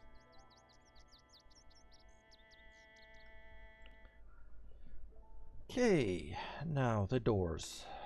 The doors themselves, they need, well, first of all, yeah, let's mesh cleanup, merge by distance, edge, set sharpness by angle, recalculate by face area. Those I want to add modifier, well, not this one, generate solidify, and this width, yeah, that works, I guess. And okay, apply edge, set sharpness by angle, Alt N, average face area. Okay, so doors are now fine. This is trunk, fire, object. So those both are processed. Good. And it is time to stop the stream, so thank you for watching. I'm going to continue next time. We'll probably finish this fire truck, but in the meantime I'll do my best to figure out what's wrong with the dump truck and maybe finish some other like liquid transport trucks. Those seem to be easy enough and they cover a decent number of vehicles. Sorry. Anyway, thank you for watching. Hope to see you next time, and I hope next time my internet will not be crapping out that much, but what you gonna do? Well, cheers, bye, have fun.